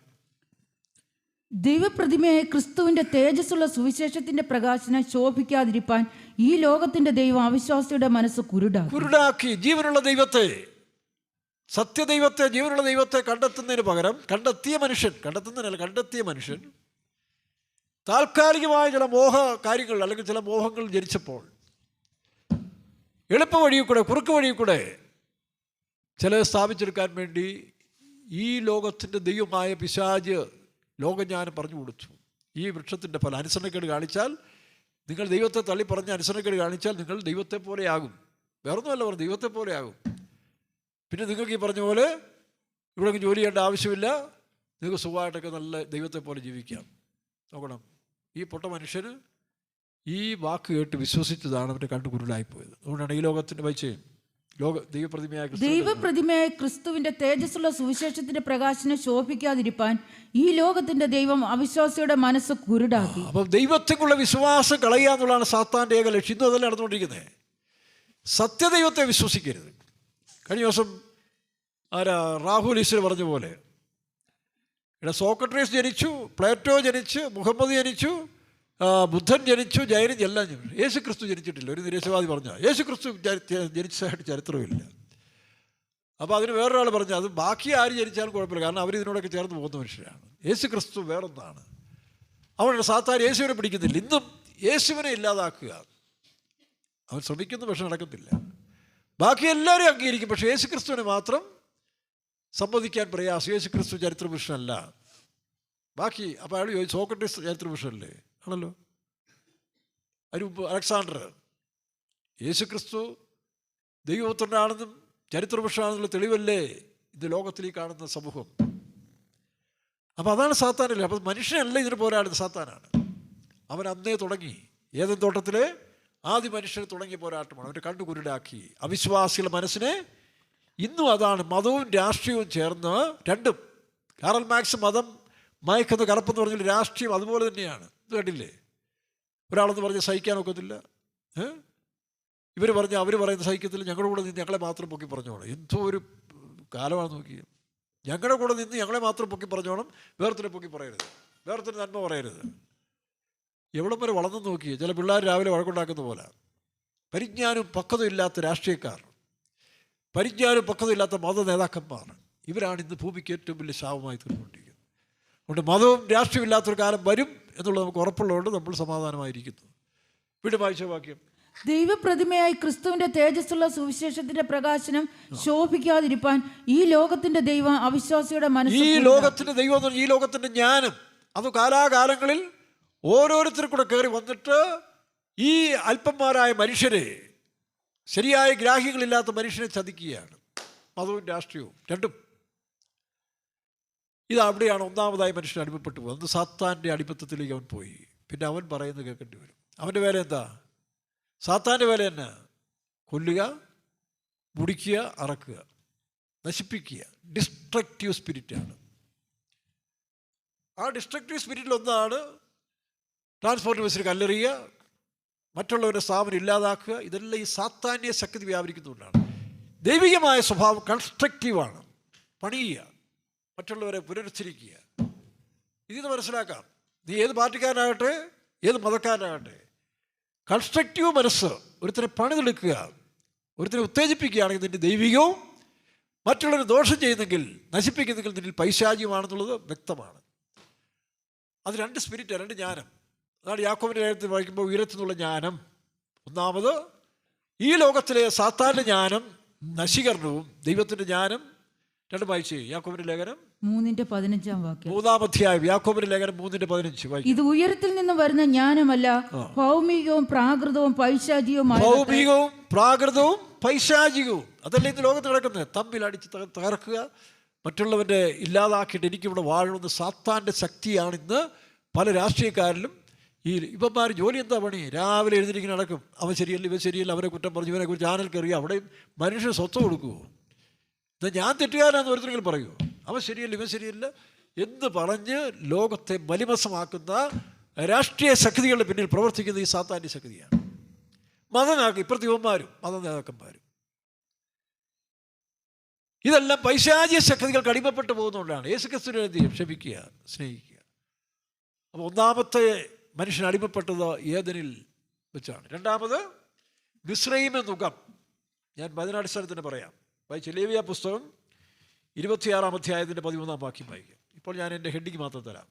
പിന്നെ ഒരു സമയത്ത് നമുക്ക് ഈ എല്ലാ നുകങ്ങളെപ്പറ്റി കൂടുതലായിട്ട് ചിന്തിക്കാൻ ദൈവം അവസരം തന്ന് ചിന്തിക്കാം. വായിക്കാം. ലേവ്യ പുസ്തകം 26-13. ഞാൻ നിങ്ങളുടെ നുക കൈകളെ ഓടിച്ച് നിങ്ങളെ നിവർന്ന് നടക്കുമാറാക്കിയിരിക്കുന്നു. അതിന് മേളത്ത് വാക്യം കൂടെ, നിങ്ങൾ മിസ്രയീമ്യർക്ക് അടിമകളായി. ഇവിടെ ഇസ്രായേലിനോട് ബന്ധപ്പെട്ട് നോക്കണം. ഇസ്രായേൽ അബ്രഹാമിൻ്റെ കാലത്തിൽ വീണ്ടെടുക്കപ്പെട്ട ജനമായിരുന്നു, വാഗ്ദത്ത സന്തതിയാണ്. പക്ഷേ ഇപ്പോൾ അവർ മിസ്രൈമിലേക്ക് പോയി. ആ മിസ്രൈമിൽ ചെന്ന് 400 വർഷം, 430 വർഷത്തിന് മേളിൽ മിസ്രൈം, ഈജിപ്റ്റ് ഫറവോനെ അവർ സേവിച്ചുകൊണ്ടിരുന്നു. അവസാനത്തിൽ അവരവിടെ കിടന്ന് ദുരിതം അനുഭവിച്ചപ്പോൾ ദൈവം അവരുടെ നുകം, മിസ്രൈമ്യ നുകം, വായിക്കാം വീണ്ടും വായിക്കും. നിങ്ങൾ മിസ്രയീമ്യർക്ക് അടിമകളാകാതിരിപ്പാൻ അവരുടെ ദേശത്ത് നിന്ന് നിങ്ങളെ കൊണ്ടുവന്ന നിങ്ങളുടെ ദൈവമായ യഹോവ ഞാനാകുന്നു. ഞാൻ നിങ്ങളുടെ നുക കൈകളെ ഓടിച്ച്. അപ്പോൾ ദൈവത്തിന് മാത്രമേ മനുഷ്യന് അവൻ്റെ പാപത്തിൽ രക്ഷിപ്പാൻ കഴിയുള്ളൂ. അതുകൊണ്ടാണ് യേശു ക്രിസ്തു പാപികളെ രക്ഷിപ്പാൻ ലോകത്തിൽ വന്നു നമ്മൾ പറയുന്നുണ്ട്. അങ്ങനെ യേശു ക്രിസ്തു വിശ്വസിച്ച് ഞാൻ ഉൾപ്പെടെ എൻ്റെ 19ാമത്തെ വയസ്സിൽ മദ്യപാനും മറ്റു പല ലോകത്തിൻ്റെ എൻ്റർടൈൻസിൽ ഈടുപെട്ട് ജീവിതത്തിൽ ലക്ഷ്യം തെറ്റിയ സമയത്താണ് കർത്താവായ യേശു ക്രിസ്തു എന്നെ മുറിയിൽ വെച്ചു എന്നോട് സംസാരിച്ചു. നിൻ്റെ പാപത്തിന് വേണ്ടിയാണ് ഞാൻ കാൽവരിയിൽ മരിച്ചത്. അതുകൊണ്ട് എനിക്ക് വേറെ സാക്ഷ്യത്തിൻ്റെ ആവശ്യമൊന്നുമില്ല. എന്നോട് പെന്തിക്കോസുകാർ ഞാൻ കണ്ടിട്ടില്ല, ഒരൊറ്റ പെന്തിക്കോസുകാരും കണ്ടിട്ടില്ല, ഒരുത്തരും എന്നോട് സുവിശേഷവും പറഞ്ഞിട്ടില്ല. ഒരു രാത്രിയിൽ 9-10 മണിയോടുകൂടി എൻ്റെ മുറിയിൽ മുട്ടുമേ നിൽക്കുമ്പോൾ ഞാനൊരു ശബ്ദം കേട്ടു, നിൻ്റെ പാപത്തിന്. ശബ്ദവും ദർശനവും കണ്ടു. എനിക്കത് കൂടി സാക്ഷ്യത്തിൻ്റെ ആവശ്യമില്ല. കാരണം എൻ്റെ അനുഭവമാണ്, എൻ്റെ ജീവിതം മാറിപ്പോയി. ഒറ്റ രാത്രി കൊണ്ട് ഞാനൊരു പുതിയ മനുഷ്യനായി മാറി. ഇതുകൊണ്ട് എനിക്കെന്നാ സാക്ഷ്യം? ഇനി ആരെന്തെല്ലാം പറഞ്ഞാലും എനിക്ക് അതിനെ തള്ളി പറയാനോ? പിന്നീടുള്ള അനുഭവങ്ങൾ എത്ര അനുഭവങ്ങളാണ്. അപ്പോൾ ആ മിസ്രൈമ്യ നുകം എന്ന് പറയുന്നത് ഫറവോൻ്റെ ശക്തി, അത് സാത്താൻ്റെ ശക്തിയാണ്, പാപത്തിൻ്റെ ശക്തി. അപ്പോൾ പിശാചി മനുഷ്യൻ്റെ മനസ്സിനെ തെറ്റിച്ചു. പിന്നീട് പാപത്തിൻ്റെ ശക്തി അവരെ വാഴുന്നു. ആ പാപത്തിൻ്റെ ശക്തിയിൽ നിന്ന് ഞാൻ നിങ്ങളെ വിടുവിക്കും. അതാണ് യേശു ക്രിസ്തു അധ്വാനിക്കുന്ന ഒരു ഭാരം നിങ്ങളെല്ലാവരും ഏറ്റെടുക്കും, ഞാൻ നിങ്ങളെ. അത് അപ്പം മിസ്രൈമ്യ നുകം എന്ന് പറഞ്ഞാൽ പാപത്തിൽ നിന്നുള്ള വിടുതലാണ്. രണ്ടാമത് നുകം ഏതാണ്? ബാബിലോണിയ നുകം. ഇസ്രായേൽ ജനം ദൈവജനത്തിനൊരു ദൃഷ്ടാന്തമാണ്. അത് വായിച്ച് ഇരമ്യാപ്രകാരം 25-ാം അധ്യായത്തിൻ്റെ 11-ാം വാക്യം വായിച്ച്. ഈ മിസ്രൈമിൽ നിന്ന് പാപത്തിൽ നിന്ന് വിടുവിക്കപ്പെട്ടവർ വീണ്ടും വേറൊരു നുഖത്തിൽ പോയി വീഴുകയാണ്. അപ്പോൾ ഇതിക്കോസാർ ഓർത്തോളം, രക്ഷിക്കപ്പെട്ടവരെന്ന് പറയുന്നത് നിങ്ങൾ യേശു ക്രിസ്തുവിൽ രക്ഷിക്കപ്പെട്ടതിന് ശേഷം വീണ്ടും നിങ്ങൾ ചില മതശക്തിയിലേക്ക് പോകുന്നു, വേറെ ചില ജഡത്തിൻ്റെ ശക്തിയിലേക്ക് പോകുന്നു. സിനിമ കാണത്തില്ലായിരിക്കാം, സിഗരറ്റ് വലിക്കത്തില്ലായിരിക്കാം, അല്ല കള്ളു കുടിക്കത്തില്ല, ഇപ്പോഴത്തെ എല്ലാം കുറച്ച് ഉള്ള കാര്യം പറയുന്നത്. ഇതെല്ലാം വിടുതൽ കിട്ടി, പക്ഷേ നിങ്ങളുടെ ജഡം ശക്തിക്ക് അടിമയാണ്. ജഡിക പോരാട്ടങ്ങൾ അത് നമ്മളെ വിട്ടു പോകുന്നില്ല. അതാണ് ബാബിലോണിയ നുകം. നോക്കണം. അപ്പോൾ രക്ഷിക്കപ്പെട്ട ജനം മിസ്രൈമിൽ നിന്ന് വിടുവിക്കപ്പെട്ടെങ്കിലും അവരെ ജഡത്തിൻ്റെ ശക്തികൾ, ദുരാഗ്രഹങ്ങൾ അവരെ പിന്നെ പിന്തുടർന്നുകൊണ്ടിരിക്കുക. അപ്പോൾ അതിനെന്ത് ചെയ്തു? ദൈവം തന്നെ അനുവദിച്ചു കൊടുത്തു. എന്താ, നിങ്ങൾ ഈ ആത്മീയ അനുഭവങ്ങളെക്കാൾ ജഡിക സുഖങ്ങളും മറ്റു ചില കാര്യങ്ങളും ഈ ലോകത്തിൻ്റെ ഐശ്വര്യങ്ങളിലേക്ക് പോകുമ്പം പോയി അനുഭവിച്ചോളാൻ പറഞ്ഞു. അനുഭവിച്ച് അവസാനം രോഗിയായി, ക്ഷീണിതരായി, കടബാധ്യതരായി എഴുന്നേറ്റ് തീർന്നു നിൽപ്പാൻ കഴിയാത്തവണ്ണം ബാബിലോണിയ ശക്തികൾ അവരെ ഞെരുക്കിക്കളഞ്ഞു. പക്ഷേ ദൈവം എന്താ പറഞ്ഞു? വായിച്ചേ 25-ന്റെ ഈ ദേശമൊക്കെ ശൂന്യവും സ്തംഭനഹേതുമോ ആകും. ഈ ജാതികൾ ബാബേൽ രാജാവിനെ 70 സംവത്സരം സേവിക്കുമെന്ന് യഹോവയുടെ അരുളപ്പാട്. നോക്കണം. അപ്പോൾ പലരും പെന്തിക്കോസ് വന്നെങ്കിൽ പോലും, രക്ഷിക്കപ്പെട്ടവരാണെങ്കിൽ പോലും, ഈ പുറമേയുള്ള ആരാധന എടുത്താലും ഇന്നും പലരും അടിമകളാണ്. ഏതിൽ? ജഡിക പോരാട്ടങ്ങളെ അവർക്ക് ജയിക്കാൻ കഴിയുന്നില്ല. അല്ലെങ്കിൽ ഭൗമികമായ കാര്യങ്ങളാണ് പ്രധാനം. രാത്രി കിടന്നാലും എഴുന്നേൽക്കുമ്പോഴും പണം സമ്പാദിക്കുന്ന ഒരു കൂട്ടർ, സ്വയം എൻ്റെ ഞാനെന്നുള്ള അഹങ്കാരം വേറൊരു കൂട്ടരിങ്ങനെ. അപ്പോൾ ഇതിലിങ്ങനെ ജഡത്തിൻ്റെ ശക്തി വാഴുന്നതുകൊണ്ട് ഒരു വിടുതലില്ല, ഞരക്കം. പക്ഷേ എന്ത് ചെയ്ത് പ്രാർത്ഥിക്കുക? കർത്താവേ എന്നെ സഹായിക്കണം, എൻ്റെ ജഡിക പോരാട്ടങ്ങൾ പ്രാർത്ഥിക്കുന്നുണ്ട്. അത് 70 സംവത്സരം പെട്ടെന്ന് മാറുന്നില്ല കേട്ടോ, അത് പേടിക്കണ്ട. അങ്ങനെയുള്ള പോരാട്ടങ്ങൾ ഉണ്ടെങ്കിലും മനുഷ്യൻ പിന്മാറി പോകുന്നില്ല. കാരണം അവർക്കൊരു വിടുതലുണ്ട്. അതൊരു സർട്ടൻ പീരീഡ്. നിങ്ങൾ അതിൻ്റെ ഗുണവും ദോഷവും എല്ലാം അനുഭവിച്ചിട്ട് വാ. അപ്പോൾ പിന്നെ പ്രശ്നമില്ലല്ലോ. കമ്പൽസറി ആയിട്ട് ഒരുത്തിനെ പിടിച്ചു നിർത്താൻ കഴിയുമോ? നിൻ്റെ സമയത്ത് പുറത്താക്കും. ഇതൊന്നുമല്ല. പോട്ടെ, അവർ പോട്ടെ. അവർ പോയി കുറേ ആൾ കഴിയുമ്പോൾ തിരിച്ചു വരും. മുടിയനായ പുത്രൻ പോയതുപോലെ ഇത് ഇത്രയുള്ളത് മനസ്സിലായി. ശരീരവും ക്ഷയിച്ച്, പണവും ക്ഷയിച്ച്, മനസ്സും പോയി, മാനവും പോയി കഴിയുമ്പം ഇങ്ങനെ തിരിച്ചു വരും. അപ്പോൾ അതൊക്കെ ശാന്തമായിട്ട് കയറി വരുന്ന സമയം വരും. അങ്ങനെ കുറേ പേര് തിരിച്ചു വരും, എല്ലാവരും വരത്തില്ല. അതാണ് ബാബിലോണിയ നുകം. മറ്റേ അത് മൂന്നാമത്തെ നുകം അതാണ്. 1 മിസ്രൈം നുകം, 2 ബാബിലോണിയ നുകം, 3 അശൂറിൻ്റെ നുകം. അതവിടെ എഴുതിയിരിക്കുന്നത് യെശയ്യാപ്രവചനം 10:27 വായിച്ചേ. യെശയ്യാപ്രവചനം 10:27. അപ്പം 3 നുകങ്ങൾ നമ്മുടെ മേൽ ആധിപത്യം ചെയ്യുന്നുണ്ട്. രക്ഷിക്കപ്പെടുന്നതിന് മുമ്പ് മിസ്രൈമേ, ലോകത്തിൻ്റെ ഇരുമ്പ് ചൂള എന്ന മിസ്രൈമി നിങ്ങളെ വിടുവിച്ചെന്നാണ്. അപ്പോൾ ലോകത്തിൻ്റെ പാപത്തിൻ്റെ കാഠിന്യത്തിൽ വരുന്ന ഞാൻ രക്ഷിക്കപ്പെട്ട് വന്നാലും രക്ഷിക്കപ്പെട്ട ദൈവമക്കളെ ഈ ബാബിലോണിയ ശക്തി പിന്തുടർന്നുകൊണ്ടിരിക്കും. അതെല്ലാവരും വരും, എനിക്കുൾപ്പെടെ എല്ലാവർക്കും ഉണ്ടത്. അത് അവസാനം വരെ ഒരു പോരാട്ടമാണത്. പക്ഷേ അത് ജയിക്കും. കർത്താവ് നമുക്കതിന് ജയം തരും. അതുകൊണ്ട് ആരും നിരാശപ്പെടരുത്, പ്രാർത്ഥിച്ചു. കർത്താവിനെ വിടുവിക്കുമെന്ന് പറഞ്ഞ് മുന്നോട്ട് പൊക്കോണം. അയ്യോ ഇല്ല, ഒരു നാളെന്നെ കൊന്നുകളയെന്ന് വിചാരിക്കും. പൗലോസ്, ദാവീദ് പറഞ്ഞ പോലെ 1 ശമൂവേൽ 27-ാം അധ്യായത്തിൻ്റെ 1 വായിക്കുന്ന പോലെ അവിടുത്തെ വായിക്കുന്നത്, ഈ വെളിപ്പാടും ദർശനമൊക്കെ പ്രാപിച്ച് വന്നിട്ട് കാര്യമൊന്നുമില്ല. എന്നെ ഒരു ദിവസം ഈ പിശാച് വിഴുങ്ങും, ഈ ജഡം എന്നെ അടിമപ്പെടുത്തും, ഈ ജഡിയ സ്വഭാവം എനിക്ക് വിടുതലില്ലാതെ ഞാൻ ജീവിക്കുന്നു എന്ന് വിചാരിച്ചുകൊണ്ട് നിരാശപ്പെടേണ്ട, നിനക്കൊരു ദിവസം വിടുതലുണ്ട്. വായിച്ചേ. അനന്തരം ദാവീദ്, ഞാൻ ഒരു ദിവസം ശൗലിന്റെ കയ്യാൽ നശിക്കുകയുള്ളൂ, ഫെലിസ്ത്യരുടെ ദേശത്തിലേക്ക് ഓടിപ്പോകയല്ലാതെ എനിക്ക് വേറെ നിവൃത്തിയില്ല. പക്ഷേ ദാവീദ് പോയില്ലല്ലോ, നശിച്ചില്ലല്ലോ. ദൈവം അവരെ വിടുവിച്ചു. അതുകൊണ്ട് പ്രിയ ദൈവമക്കളെ, നിങ്ങളോട് പോരാടുന്നത് ബാബിലോണിയ നുകത്തെക്കുറിച്ച് നിങ്ങൾ ഭാരപ്പെടരുത്. ഭാരത്തോട് പ്രാർത്ഥിച്ചാൽ മതി. കർത്താവ് നിങ്ങൾ വിടുവിക്കും. കാരണം എന്താ? ഇപ്പോൾ ഈ യെരുശലേമിനെ നശിപ്പിച്ചതിൽ നിന്നൊരു വിടുതലുണ്ട്. യിരെമ്യാപ്രവചനം 9-ാം അധ്യായത്തിൻ്റെ 2-ാം വാക്യം മുതൽ വായിക്കുമ്പോൾ ആ യെരുശലേമിൻ്റെ ശൂന്യാവസ്ഥയ്ക്ക് വേണ്ടി ഓർത്ത് പ്രാർത്ഥിച്ചോണം. വായിച്ചേ. ദാനിയേൽ 9:2-25. അയ്യോ, എൻ്റെ ജനത്തെ വിട്ട് പോയി കളയേണ്ടതിന് മരുഭൂമി. ദാനിയേൽ 9:2 വാക്യം. അവിടെ ദാനിയേൽ ഈ പ്രവാസകാലത്ത് നിന്ന് വിടുതലിന് വേണ്ടി ദൈവത്തോട് പ്രാർത്ഥിക്കുകയാണ്. അങ്ങനെ പ്രാർത്ഥനയാൽ ദൈവത്തിൻ്റെ സമയം വന്നപ്പോൾ അതിനൊരു വിടുതൽ കൊടുത്തു. അപ്പം ബാബിലോണിയ ശക്തി, നമ്മുടെ ജഡത്തിൻ്റെ പോരാട്ടങ്ങൾ പെട്ടെന്ന് പ്രാർത്ഥിച്ചാൽ മാറത്തില്ല. അത് പ്രാർത്ഥിച്ചുകൊണ്ടേയിരിക്കണം. പിന്നീട് ആ വഴികൾ ഉപേക്ഷിച്ചപ്പോൾ ദൈവത്തിൻ്റെ ഇഷ്ടത്തിന് കീഴ്പ്പെട്ട് പോകുമ്പോൾ ആ ശക്തി നമ്മളെ പോകും. വായിച്ചേ. അവന്റെ വാഴ്ചയുടെ 1-ാം ആണ്ടിൽ തന്നെ ദാനിയേൽ എന്ന ഞാൻ യെരുശലേമിന്റെ ശൂന്യാവസ്ഥ 70 സംവത്സരം കൊണ്ട് തീരും. അപ്പോൾ ദൈവം പറഞ്ഞ ആ കാലം കഴിഞ്ഞപ്പോൾ നമ്മൾ പാഠം പഠിച്ചു, മനസ്സിലായി. ചിലർ വിട്ടു പോകുന്നില്ല. ചില പിള്ളേരെ കണ്ടില്ലേ, പെന്തിക്കോസിലൊന്നും പിടിക്കുന്നില്ല. ഒന്നുമല്ല, സോഷ്യൽ മീഡിയ കയറി അത് കേട്ടു ഇത് കേട്ടു, യേശു ക്രിസ്തു ദൈവമല്ല, അല്ലെങ്കിൽ നാളൊരു സഹോദരി പറഞ്ഞ പോലെ അത് ഗോത്രതലവനാണ്. ഇങ്ങനെ ഓരോന്നും കേട്ട് കേട്ട് അങ്ങ് തലയ്ക്ക് വെളിവിലങ്ങ് പോകും. പോട്ടോയെ, അവരെ നിങ്ങൾ നിർബന്ധിക്കാൻ പോകണ്ട. കാരണം ദൈവരാജ്യത്ത് ചിലപ്പോൾ ഈ ബന്ധമൊന്നും ഇല്ലല്ലോ. കറങ്ങി തിരിഞ്ഞ് പറഞ്ഞ പോലെ പല അനുഭവങ്ങൾ തിരിച്ചു വന്നോളും. അന്ന് സ്വീകരിച്ചാൽ മതി. സ്വീകരിക്കാൻ ഒരുങ്ങിയിരിക്കണം. ആ മുടിയനായ പുത്രൻ്റെ അപ്പനെ പോലെ ചെരുപ്പൊക്കെ തയ്ച്ച് സന്തോഷത്തോടെ സ്വീകരിച്ചോണം. അല്ലാതെ പുറകെ നടന്ന് അവർ ഉപദ്രവിക്കാൻ പോരുത്, ശപിക്കാൻ പോരുത്. നിങ്ങളും അങ്ങനെ പ്രവാസം കിടക്കുകയല്ലേ, നിങ്ങൾ പോയില്ലെന്നല്ലേ ഉള്ളൂ. നിങ്ങൾ കോട്ടയിൽ കിടക്കുന്ന പ്രവാസം മറ്റൊരു കോട്ടയ്ക്ക് വെളിയിൽ പോയെന്നുള്ളേ ഉള്ളൂ. അത് വായിച്ച് ആ ശൂന്യാവസ്ഥ മാറുമെന്ന് പറഞ്ഞ് പ്രാർത്ഥിക്കുന്നു. മാറിയോ? 25-ാം വാക്യം വായിച്ച്. 25-ാം വാക്യത്തിൽ വായിക്കുമ്പോൾ പ്രാർത്ഥനയുടെ അന്തത്തിൽ യെരൂശലേമിനെ യഥാസ്ഥാനപ്പെടുത്താൻ പോവുകയാണ് ദൈവം. വായിക്കാം. അതുകൊണ്ട് നീ അറിഞ്ഞ് ഗ്രഹിച്ചു കൊള്ളേണ്ടത് എന്തെന്നാൽ യെരൂശലേമിനെ യഥാസ്ഥാനപ്പെടുത്തി പണിവാൻ കൽപ്പന പുറപ്പെടും. അപ്പോൾ ഇതിനൊരു യഥാസ്ഥാനം വരും. ദൈവമക്കളുടെ ഈ പ്രവാസങ്ങൾ മാറി ഒരു യഥാസ്ഥാനം വരുന്നുണ്ട്. നിങ്ങൾ പ്രാർത്ഥിച്ചുകൊണ്ടിരിക്കുക, അതിനുവേണ്ടിയാണ് കൊടുക്കുക. അപ്പോൾ രണ്ടാമത്തെ ബാബിലോണിൻ്റെ പ്രവാസം. മൂന്നാമത്തത് ഈ വായിച്ച് യെശയ്യാ 10:27 വായിച്ച്. അശൂർ, സിറിയ, അതിനി വരാൻ പോകുന്നതാണ്. അത് ലോകത്ത് ഇതുവരെ സംഭവിച്ചിട്ടില്ല. അതാണ് എതിർ ക്രിസ്തുവിൻ്റെ ഭരണം. എതിർക്ക് സാക്ഷികമായി, നമ്മൾ ആക്ഷരികമായിട്ട് പഠിക്കുമ്പോൾ അതിൻ്റെ ആത്മീയമാണ് നമ്മൾ പഠിക്കുന്നത്. ആക്ഷരികമായ സിറിയ, ആരാമ്യർ അല്ലെങ്കിൽ അസൂർ ശക്തികൾ വീണ്ടും ശക്തി പ്രാപിച്ചിട്ട് ഒരു നേതാവ് വരും. അതാണ് എതിർ ക്രിസ്തു. വായിക്കാം. അന്നാളിൽ അവന്റെ ചുമട് നിന്റെ തോളിൽ നിന്നും. ആരുടെ ചുമട്? 5-ാം വാക്യം വായിച്ച്. 5-ാം വാക്യം. എന്റെ കോപത്തിന്റെ കോലായ അശൂരിന് അയ്യോ കഷ്ടം.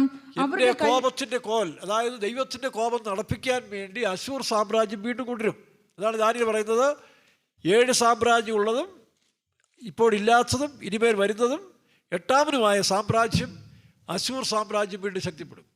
അല്ലെങ്കിൽ ആ ബേസിൽ ഒരു സാമ്രാജ്യം വന്നിട്ട് സിറിയയോട് ബന്ധപ്പെട്ട ഒരു യഹൂദനായിരിക്കാം, അല്ലെങ്കിൽ സിറിയയിൽ നിന്ന് ക്യാപ്റ്റിവിറ്റി പോയ ഒരു യഹൂദൻ ഈ പറഞ്ഞ യൂറോപ്പിലെവിടെയെങ്കിലും കാണും. അവനായിരിക്കും എതിർ ക്രിസ്തുവായിട്ട് വരുന്നത്. കാരണം ലോകത്തെ മുഴുവൻ നിയന്ത്രിക്കാൻ അവൻ്റെ കയ്യിൽ ശക്തിയുള്ളൂ. യഹൂദൻ കീഴ്പ്പെട്ടിരിക്കണമെങ്കിലും യഹൂദൻ അനുസരിക്കണമെങ്കിൽ യഹൂദനായിരിക്കണം. അപ്പോൾ ഈ കാഴ്ചപ്പാട് അല്ല വേറെ ആരെങ്കിലും ആണെങ്കിലും നമുക്ക് വിരോധമില്ല. അങ്ങനെ അശൂറിൻ്റെ ശക്തി വരാൻ പോവുകയാണ്. ആരാ അശൂറിൻ്റെ ശക്തി? വായിച്ചേ. ഇനി വായിര്. എന്റെ കോപത്തിന്റെ കോലായ അശൂരിന് അയ്യോ കഷ്ടം. അവരുടെ കയ്യിലെ വടി എന്റെ ക്രോധമാകുന്നു. ഞാൻ അവനെ അശുദ്ധമായ ഒരു ജാതിക്ക് നേരെ അയക്കും. ഞാൻ അവനെ അശുദ്ധമായ ജാതി. ആരാ അശുദ്ധമായ ജാതി? ഒന്നാമത് യഹൂദൻ. എങ്ങനെ അവൻ അശുദ്ധനായത്? ഇപ്പോൾ ഹോമോസെക്സ്വാലിറ്റി ഉൾപ്പെടെയുള്ള മഹാപാപങ്ങൾ ഇസ്രായേൽ പെരുകിയിരിക്കുകയാണ്. മാത്രമല്ല ഇപ്പോൾ ലോകത്തിന് മുമ്പിൽ ഇസ്രായേൽ ഒരു കണ്ണിക്കരടാണ്. ഇപ്പോൾ തന്നെ ലോകരാജ്യങ്ങളിൽ അമേരിക്ക ഒഴിച്ച് ബാക്കി എല്ലാ രാജ്യവും ഇസ്രായേലിനെ തള്ളിയിരിക്കുകയാണ്. ഇനി അമേരിക്കയും തള്ളും. അപ്പോൾ കോപത്തിൻ്റെ കോലായ ഈ അശൂറിനെ കൊണ്ട് ഇസ്രായേലിനെ മര്യാദ പഠിപ്പിക്കും. ഇസ്രായേൽ നമ്മൾ കേൾക്കുന്ന പോലെ എല്ലാം നല്ലതല്ല. നല്ല ശതമാനവും 60% പേരും ഈ പറഞ്ഞ ലോകത്തിൻ്റെ പാപങ്ങൾ കീഴ്പ്പെട്ട് ജീവിക്കുന്നവരാണ്. തങ്ങളെ തന്നെ കൊഴുപ്പിച്ച് ജീവിക്കുന്നവരാണ്. 20% മതമില്ലാത്ത പാർട്ടികളാണ്. 20% ഓർത്തഡോക്സ് യഹൂദരാണ്. ഇതാണിപ്പോൾ ഇസ്രായേലിൻ്റെ. അപ്പം ദൈവം ഇവരെ മര്യാദ പഠിപ്പിക്കാൻ, ഇവർ ഈ വിഗ്രഹാരാധനയും, അവരുടെ വീടുകളൊക്കെ ഇന്ന് വിഗ്രഹങ്ങളുണ്ട്. ഇസ്രായേലിൻ്റെ വീടുകളൊക്കെ ചെന്നാൽ വിഗ്രഹങ്ങളുണ്ട്. ഹോമോസെക്സ്വാലിറ്റിക്ക് പരസ്യമായിട്ട് അംഗീകരണമാണ്. അങ്ങനെ പലതും. അതുകൊണ്ടാണ് ദൈവം അവരെ വീണ്ടും ഈ അശൂറിൻ്റെ കയ്യിൽ ഏൽപ്പിച്ചു കൊടുക്കുക. ഇസ്രായേലിനെ അവൻ വന്ന് ഇവരെ മര്യാദ പഠിപ്പിക്കും. അപ്പോഴാണ് കുത്തിയവങ്കിലേക്ക് നോക്കിയവൻ രക്ഷപ്പെടും. ഇതുപോലെ നമ്മുടെ ജീവിതത്തിലും മൂന്നാമത് വരുന്ന ഒരു അടിമശക്തിയാണ് അശൂർ. അശൂർ ഞാനെന്നുള്ള അഹംഭാവം. ഞാൻ വന്നപ്പോൾ കൊച്ചുപദേശിയായിരുന്നു. ഇപ്പോഴോ ഫസ്റ്റർ ചെറിയ കുഞ്ചി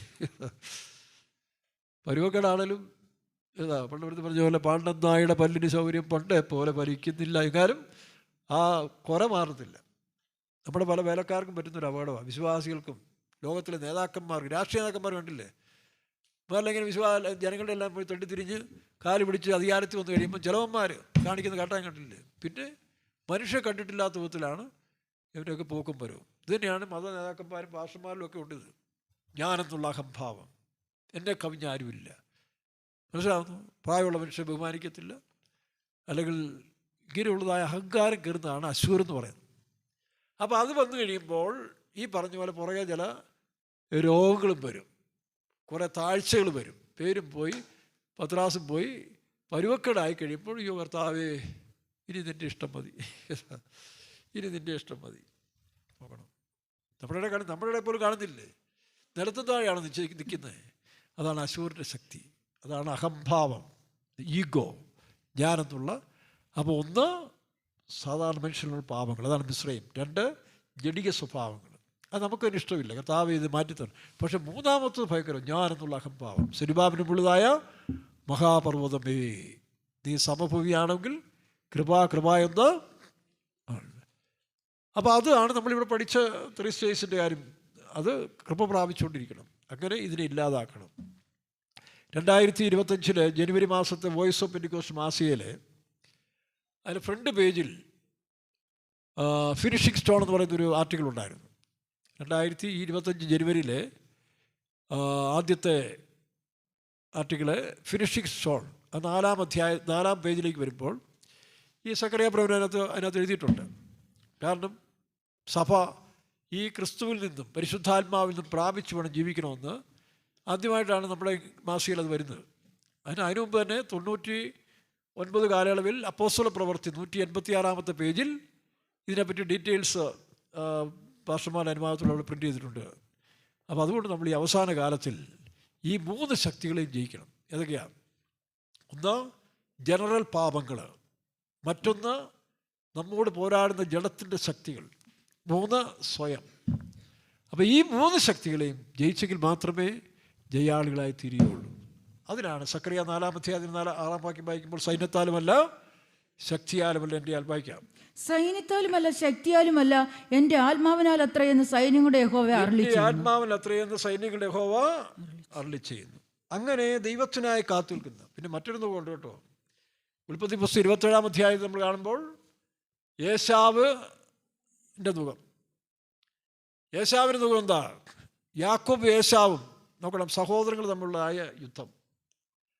ആ യുദ്ധത്തിൽ ചതിവിലും വഞ്ചനയിലും യാക്കോബിനൊരു മുഖം ഉണ്ടായിരുന്നു, ഏശാവിനൊരു മുഖം ഉണ്ടായിരുന്നു. പക്ഷേ ഏശാവിൻ്റെ മുഖം ദൈവം പറഞ്ഞൊരു സമയം മാറും, അല്ലേ? അന്നാളിൽ നിൻ്റെ മുഖം നിൻ്റെ കഴുത്തിൽ നിന്ന് നീങ്ങിപ്പോകും. വായിച്ച് 27-36 വാക്യം. ഉൽപ്പത്തി പുസ്തകം 27-36. യാക്കോബ് എന്നല്ലോ അവന്റെ പേർ. 2 പ്രാവശ്യം അവൻ എന്നെ ചതിച്ചു. നോക്കണം, മറ്റുള്ളവരുടെ ചതിവിനാൽ നമ്മൾ വഞ്ചിക്കപ്പെട്ടു പോരുത്. അവൻ ചതിച്ചെങ്കിൽ പോട്ടെ, ദൈവം അവരോട് ചോദിച്ചോളും, അല്ല അവർ ക്ഷമിക്കട്ടെ, അതായിരിക്കണം നമ്മുടെ. പക്ഷെ ആ വൈരാഗ്യം നമ്മൾ കയറി കഴിഞ്ഞാൽ നമുക്ക് പിന്നീട് ഒരു മുഖം, അത് നമ്മൾ തന്നെ സ്വയം ഉണ്ടാക്കുന്നൊരു മുഖമാണ്. സ്വയം നാം തന്നെ ഉണ്ടാക്കിയെടുക്കുന്നൊരു മുഖം. വായിക്കാം. അവൻ എൻ്റെ ജ്യേഷ്ഠാവകാശം അപഹരിച്ചു, ഇപ്പോൾ ഇതാ അവന് അനുഗ്രഹവും അപഹരിച്ചു കളഞ്ഞു എന്ന് അവൻ പറഞ്ഞു. നീ എനിക്ക് അനുഗ്രഹവും കരുതി വെച്ചിട്ട് 40 വാക്യം വായിക്കാം. നിന്റെ വാൾ കൊണ്ട് നീ ഉപജീവിക്കും, നിന്റെ സഹോദരനെ നീ സേവിക്കും, നിന്റെ കെട്ട് അഴിഞ്ഞു പോകുമ്പോൾ. ഈ പകയും പ്രതികാരവും ആർക്ക് കയറി? ഏശാവിന് കയറി. തൻ്റെ സഹോദരൻ ചതിച്ചു, ശരിയാണ്. അതുകൊണ്ടാണ് കർത്താവിന് ശത്രുക്കൾക്ക് വേണ്ടി പ്രാർത്ഥിക്കാൻ, ഉപദ്രവിക്കുന്നവർക്ക് വേണ്ടി പ്രാർത്ഥിപ്പിൻ, ശത്രുക്കളെ സ്നേഹിപ്പിൻ. കാരണം മറ്റുള്ളവർ നമുക്ക് ദോഷം ചെയ്തിട്ട് നമ്മളത് പേർക്കൊണ്ട് നടക്കണോ? എന്നോട് അവരങ്ങനെ ചെയ്ത് ഇങ്ങനെ ചെയ്ത് എനിക്ക് അവൻ ദോഷം വരുന്നത്. നീയല്ല നശിക്കുന്നത്, നീ അവനെ ക്ഷമിച്ചു കൊടുത്താൽ നീ ഫ്രീ ആകത്തില്ലേ? അതാണ് യേശു പറഞ്ഞ ഉപദേശം. അല്ലാതെ അവൻ്റെ നന്മയ്ക്ക് വേണ്ടിയല്ല. നിന്നോട് ചെയ്ത ദോഷവും ചതിവും നീ മനസ്സിൽ വെച്ചുകൊണ്ട് പുലർത്തിക്കൊണ്ട് പോയാൽ നീ തന്നെ നിനക്ക് വേണ്ടി ഒരു മുഖം ഉണ്ടാക്കുകയാണ്. മനസ്സിലായോ? ഞാൻ ചെയ്തതാണ് ക്ഷമിക്കും, ഞാൻ ചെയ്യാത്ത കുറ്റം അവൻ പറഞ്ഞതാണ് പറഞ്ഞത്. പക്ഷേ ചെയ്യാത്ത കുറ്റം പറയുമ്പോഴേ സന്തോഷിക്കട്ടെ. മത്തായി സുവിശേഷം 5-ാം അധ്യായത്തിൽ 8-12 വായിക്കുമ്പോൾ നിന്നെക്കുറിച്ച് സകല ദോഷം പറയുമ്പോൾ നീ സന്തോഷിച്ച് ആ വാക്യം എടുത്താൽ പോരെ. അതിന് പകരം എന്നെക്കുറിച്ച് ഞാൻ അറിയാത്ത കാര്യം പറഞ്ഞ് സ്വയം നോക്കുകയാണ്. നോക്കണം, നീ പോയി പണി നോക്കടാ, ഞാൻ ചെയ്തിട്ടില്ല, സ്വോത്രം, ദൈവം നിന്നെ അനുഗ്രഹിക്കട്ടെ. ഒറ്റ വാക്കിൽ പറഞ്ഞു തരുന്നുണ്ട്. അതും രാത്രി കിടക്കുമ്പോൾ എന്നോട് അവരങ്ങനെ ചെയ്തു, ഞാൻ അവരെ എൻ്റെ സ്വന്തം പോലെ സ്നേഹിച്ചെന്നാണ്. സ്വന്തം പോലെ സ്നേഹിച്ചില്ല, സ്വന്തം പോലെ സ്നേഹിച്ച് ക്ഷമിച്ചു കൊടുക്കത്തില്ല, അല്ലേ? ഞാൻ എൻ്റെ ചങ്ക് പോലെ സ്നേഹിച്ചതാണ്, എൻ്റെ ചങ്കായിരുന്നു, അവൻ എന്നോട് ഇങ്ങനെ ചെയ്തത്. ചുമ്മാ പറയുന്നതല്ലേ? അങ്ങനെയാണെങ്കിൽ ഞാൻ ക്ഷമിച്ചു കൊടുക്കും. ഇതുപോലെ നമ്മൾ തന്നെ സ്വയം വരുത്തി വയ്ക്കുന്നൊരു മുഖമാണ് ഏശാവിൻ്റെ മുഖം. ഏശാവിനോട് അവർക്ക് ചതിവ് ചെയ്തു, ശരി പോട്ടെ, ദൈവം നിന്നോട് ക്ഷമിക്കട്ടെ, ദൈവം നിന്നെ അനുഗ്രഹിക്കണമെന്ന് പറഞ്ഞ് അതിന് വരും, അത് നീ വരും, നിന്നെ ഞാൻ കൊല്ലും. പക വെച്ചുകൊണ്ടിരിക്കുന്നതിനാൽ പകയുടെയും കോപത്തിൽ നമ്മൾ സ്വയം ഉണ്ടാകുന്നൊരു മുഖം. വായിച്ചേ. നിന്റെ കെട്ട് അഴിഞ്ഞു പോകുമ്പോൾ നീ അവൻ്റെ നുകം കഴുത്തിൽ നിന്ന് കുടഞ്ഞു കളയും. ഇല്ല, അവൻ പറഞ്ഞില്ലേ, ഞാൻ നിന്നെ കൊല്ലും.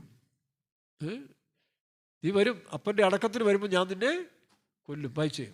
തന്റെ അപ്പൻ യാക്കോബിനെ അനുഗ്രഹിച്ച അനുഗ്രഹം നിമിത്തം ഏശാവ് അവനെ ദ്വേഷിച്ചു. അപ്പനെ കുറിച്ച് ദുഃഖിക്കുന്ന കാലം അടുത്തിരിക്കുന്നു. 41 അപ്പോൾ ഞാൻ 27-41 ഉൽപ്പത്തി 27-41 വായിക്കാം. അപ്പോൾ ഞാൻ എൻ്റെ സഹോദരനായ യാക്കോബിനെ കൊല്ലും. ചുമ്മാ പാഴ്വാക്ക് പോലും പറയും. ഞാൻ പറഞ്ഞല്ലോ, നമ്മുടെ മുട്ടം കീറിച്ചായൻ്റെ സഹോദരൻ ഇൻസ്പെക്ടർ പാഴ്വാക്ക് പറഞ്ഞു പോയത്. അപ്പം പറഞ്ഞു, മോനെ പാഴ്വാക്ക് പറയരുത്. നമ്മുടെ വയലിലിട്ട് 28 കഷ്ണമാക്കി മാറ്റി. അങ്ങനെ എല്ലാവർക്കും സംഭവിക്കുന്നില്ല. ചില എക്സാമ്പിൾ നമുക്ക് കാണിച്ചു തരും.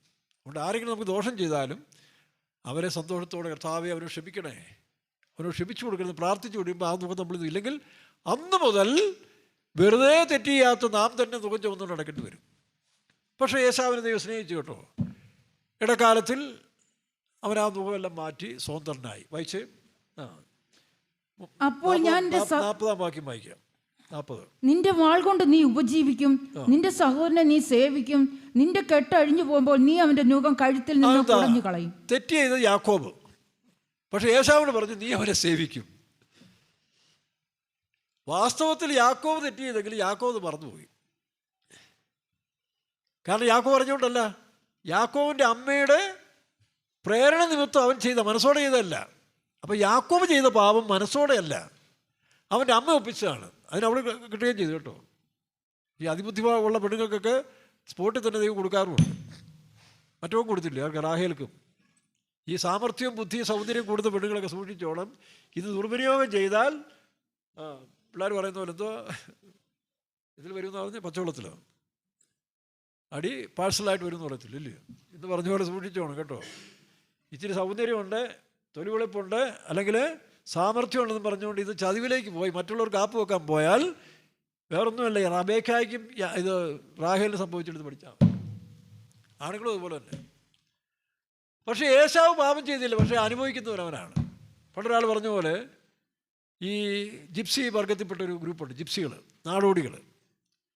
ഈ നാടോടികളിൽ സ്ത്രീകൾ പ്രസവിക്കും, എല്ലായിടത്തും തന്നെ കേട്ടോ. അപ്പോൾ സ്ത്രീകൾ പ്രസവിക്കും, പക്ഷെ പ്രസവിച്ചതിൻ്റെ പിറ്റേ ദിവസം അവൾ എഴുന്നേറ്റ് പോയി ജോലിക്ക് പോകും. 1 മാസം ഭർത്താവ് വീട്ടിലിരുന്നുകൊണ്ട് കഷായം കുടിക്കണം. എന്ത് പണിയാണെന്ന് അറിയത്തില്ല. ഒരു പക്ഷേ റിയാക്ഷൻ കൊടുക്കുന്നതായിരിക്കും, അതാ ഇവനും അനുഭവിക്കട്ടെ. നാടോടികളുടെ അങ്ങനെയുണ്ട്. പ്രസവിക്കുന്ന ഭാര്യ പിറ്റേ ദിവസം കൊണ്ട് ജോലിക്ക് പോകും. ചിലപ്പോൾ അവർ പ്രസവിക്കാൻ വേണ്ടി വീട്ടിലേക്ക് കയറി വന്നിട്ട് പ്രസവിച്ചിട്ട് പോകുന്നവരുണ്ട്, അത്രയും ആരോഗ്യമുള്ളവരുണ്ട്. പക്ഷേ കഷായം കുടിക്കുന്നവരാ ഭർത്താവ് 1 മാസം വീട്ടിൽ നിന്ന് കഷായം കുടിച്ചോളുന്ന പ്രമാണം എന്ന് പറഞ്ഞ പോലെ തെറ്റ് ചെയ്ത് യാക്കോബ് ശിക്ഷ അനുഭവിക്കുന്നത് ഏശാവ്. എന്താ കാരണം? അവൻ അറിയുന്നില്ല. അവൻ പാവം ആരുടെയോ പ്രേരണയിൽ ഒരു ഫാൻസി ഡ്രസ്സ് പോലെ പോയി കാണിച്ചിട്ട് അവനക്ക് പോയി, അവൻ്റെ മനസ്സിൽ നിന്നൊക്കെ പോയി. അവൻ ദൈവത്തോട് ക്ഷമയും ചോദിച്ച് ക്ലിയറായി. പക്ഷെ നീ വിടുന്നില്ല. നിൻ്റെ ഹൃദയത്തിൽ ആ കയ്പ് വെച്ച് ഞാൻ അവനോട് പാരം ചെയ്യും, അവനെ കൊല്ലും. അപ്പം നിൻ്റെ സഹോദരൻ നിമിത്തം നീ തന്നെ നുകം ചുമക്കാൻ തുടങ്ങി. ഇതുപോലെ മറ്റുള്ളവൻ നിന്നോട് ചെയ്ത ദോഷത്തിന് അത് മനസ്സിൽ പേറിക്കൊണ്ട് കിടന്നാൽ അവനറിയത്തില്ല, അവൻ വിട്ടു. അവൻ അറിഞ്ഞുകൊണ്ടല്ലോ, പ്രേരണയാ ചെയ്തതാണ്. പക്ഷേ നീ ഇപ്പോഴും വിടുന്നില്ല. എന്നോട് അവൻ അങ്ങനെ ചെയ്തു, ഇങ്ങനെ 40 വർഷം മുമ്പ് എന്നോട് അവർ അങ്ങനെ ചെയ്തു, 30 വർഷം മുമ്പ് ഇങ്ങനെ ചെയ്തു. ഇതൊക്കെ ചില അനുഭവങ്ങൾക്ക് പറയാവുന്നതല്ലാതെ മനസ്സിൽ ഇതൊന്നും ഇട കൊടുക്കരുത്. ഇതാണ് ഏശാവിൻ്റെ നുകം. അപ്പോൾ 4ാമത്തെ നുകം. പക്ഷേ പിന്നീട് ഏശാവിന് കാര്യം മനസ്സിലായി. ദൈവം അവനെ അനുഗ്രഹിച്ച് അവൻ്റെ കുറ്റം മനസ്സിലാക്കി കൊടുത്തു. അവൻ ആ നുകമെല്ലാം കളഞ്ഞു കഴിഞ്ഞു. നോക്കണം, യാക്കോബിൻ്റെ നുകം ഏശാവ് കളഞ്ഞു. അതുകൊണ്ടാണ് യാക്കോബ് തിരിച്ചു വരുമ്പോൾ അവൻ്റെ മനസ്സിൽ നിന്നെല്ലാം വർഷങ്ങളായി പോയെങ്കിലും അനുഭവിച്ചില്ലേ. അവൻ യാക്കോബിൻ്റെ വീട്ടിലല്ല, യാക്കോബ് ലാബാൻ്റെ വീട്ടിൽ ചെന്ന് ഇതിനെല്ലാം പലിശയുടെ സഹിതം കൂട്ടുപലിശ സഹിതം അവൻ അനുഭവിച്ചു. മാത്രമല്ല തിരിച്ചു വരുമ്പോൾ ദൂതൻ പോയി പറയടാ, നിൻ്റെ സഹോദരൻ 400 പേരുമായിട്ട് വരുന്നുണ്ട്. എന്തിനാന്ന് പറഞ്ഞിട്ടില്ല, സസ്പെൻസാണ്. നിൻ്റെ സഹോദരൻ 400 പേരുമായിട്ട് ഏശാവ് ഇതിൻ്റെ എതിരേൽക്കാൻ വരുന്നതാണ് പറഞ്ഞത്. ദൂതൻ പറഞ്ഞ സത്യമാണ്. പക്ഷേ യാക്കോബിന് അപ്പോഴാണ് പഴയത് വിട്ടില്ല, പഴയത് കിടക്കുകയാണ്. കാരണം നിരപ്പായില്ലല്ലോ. അപ്പോൾ ഉടനെ അയ്യോ അവനെന്നെ കൊല്ലും അന്ന് പറഞ്ഞാ. അവനാണ് എന്നെപ്പോലെ പെൺകോന്തനല്ല, അവനാണ്. അവൻ പറഞ്ഞാൽ കൊല്ലും. ഇവൻ വാക്ക് പറഞ്ഞാൽ മാറ്റും. കാരണം തള്ളയുടെ ട്രെയിനിങ് ഇവർ കിട്ടിയിരിക്കുന്നത്. തള്ളയുടെ ആ സ്വഭാവം തന്നെ ഇവനെ കൂടെ ഞുറിച്ചലിൻ്റെ കിട നടന്നിങ്ങനെ പരിചയിച്ചുകൊണ്ട് ഒരാണത്വം ഇല്ലാത്തവനാണ് യാക്കോബ്, നമുക്കറിയാമല്ലോ. മറ്റവൻ ആണാണ്, അവൻ പറയുന്നവനാണ്, അവൻ്റെ വാക്കിന് വിലയുണ്ട്. അത് യാക്കോബ് ഭയപ്പെട്ടത്. അവൻ കൊല്ലും ഇല്ലേ. എന്നാൽ എന്താ സംഭവിച്ചു വായിച്ചേ? അവരുടനെ പ്രാർത്ഥിക്കാൻ പോയി, പേടിയായിപ്പോയി. നമ്മുടെ പെന്തിക്കോസുകാരെ പോലെ.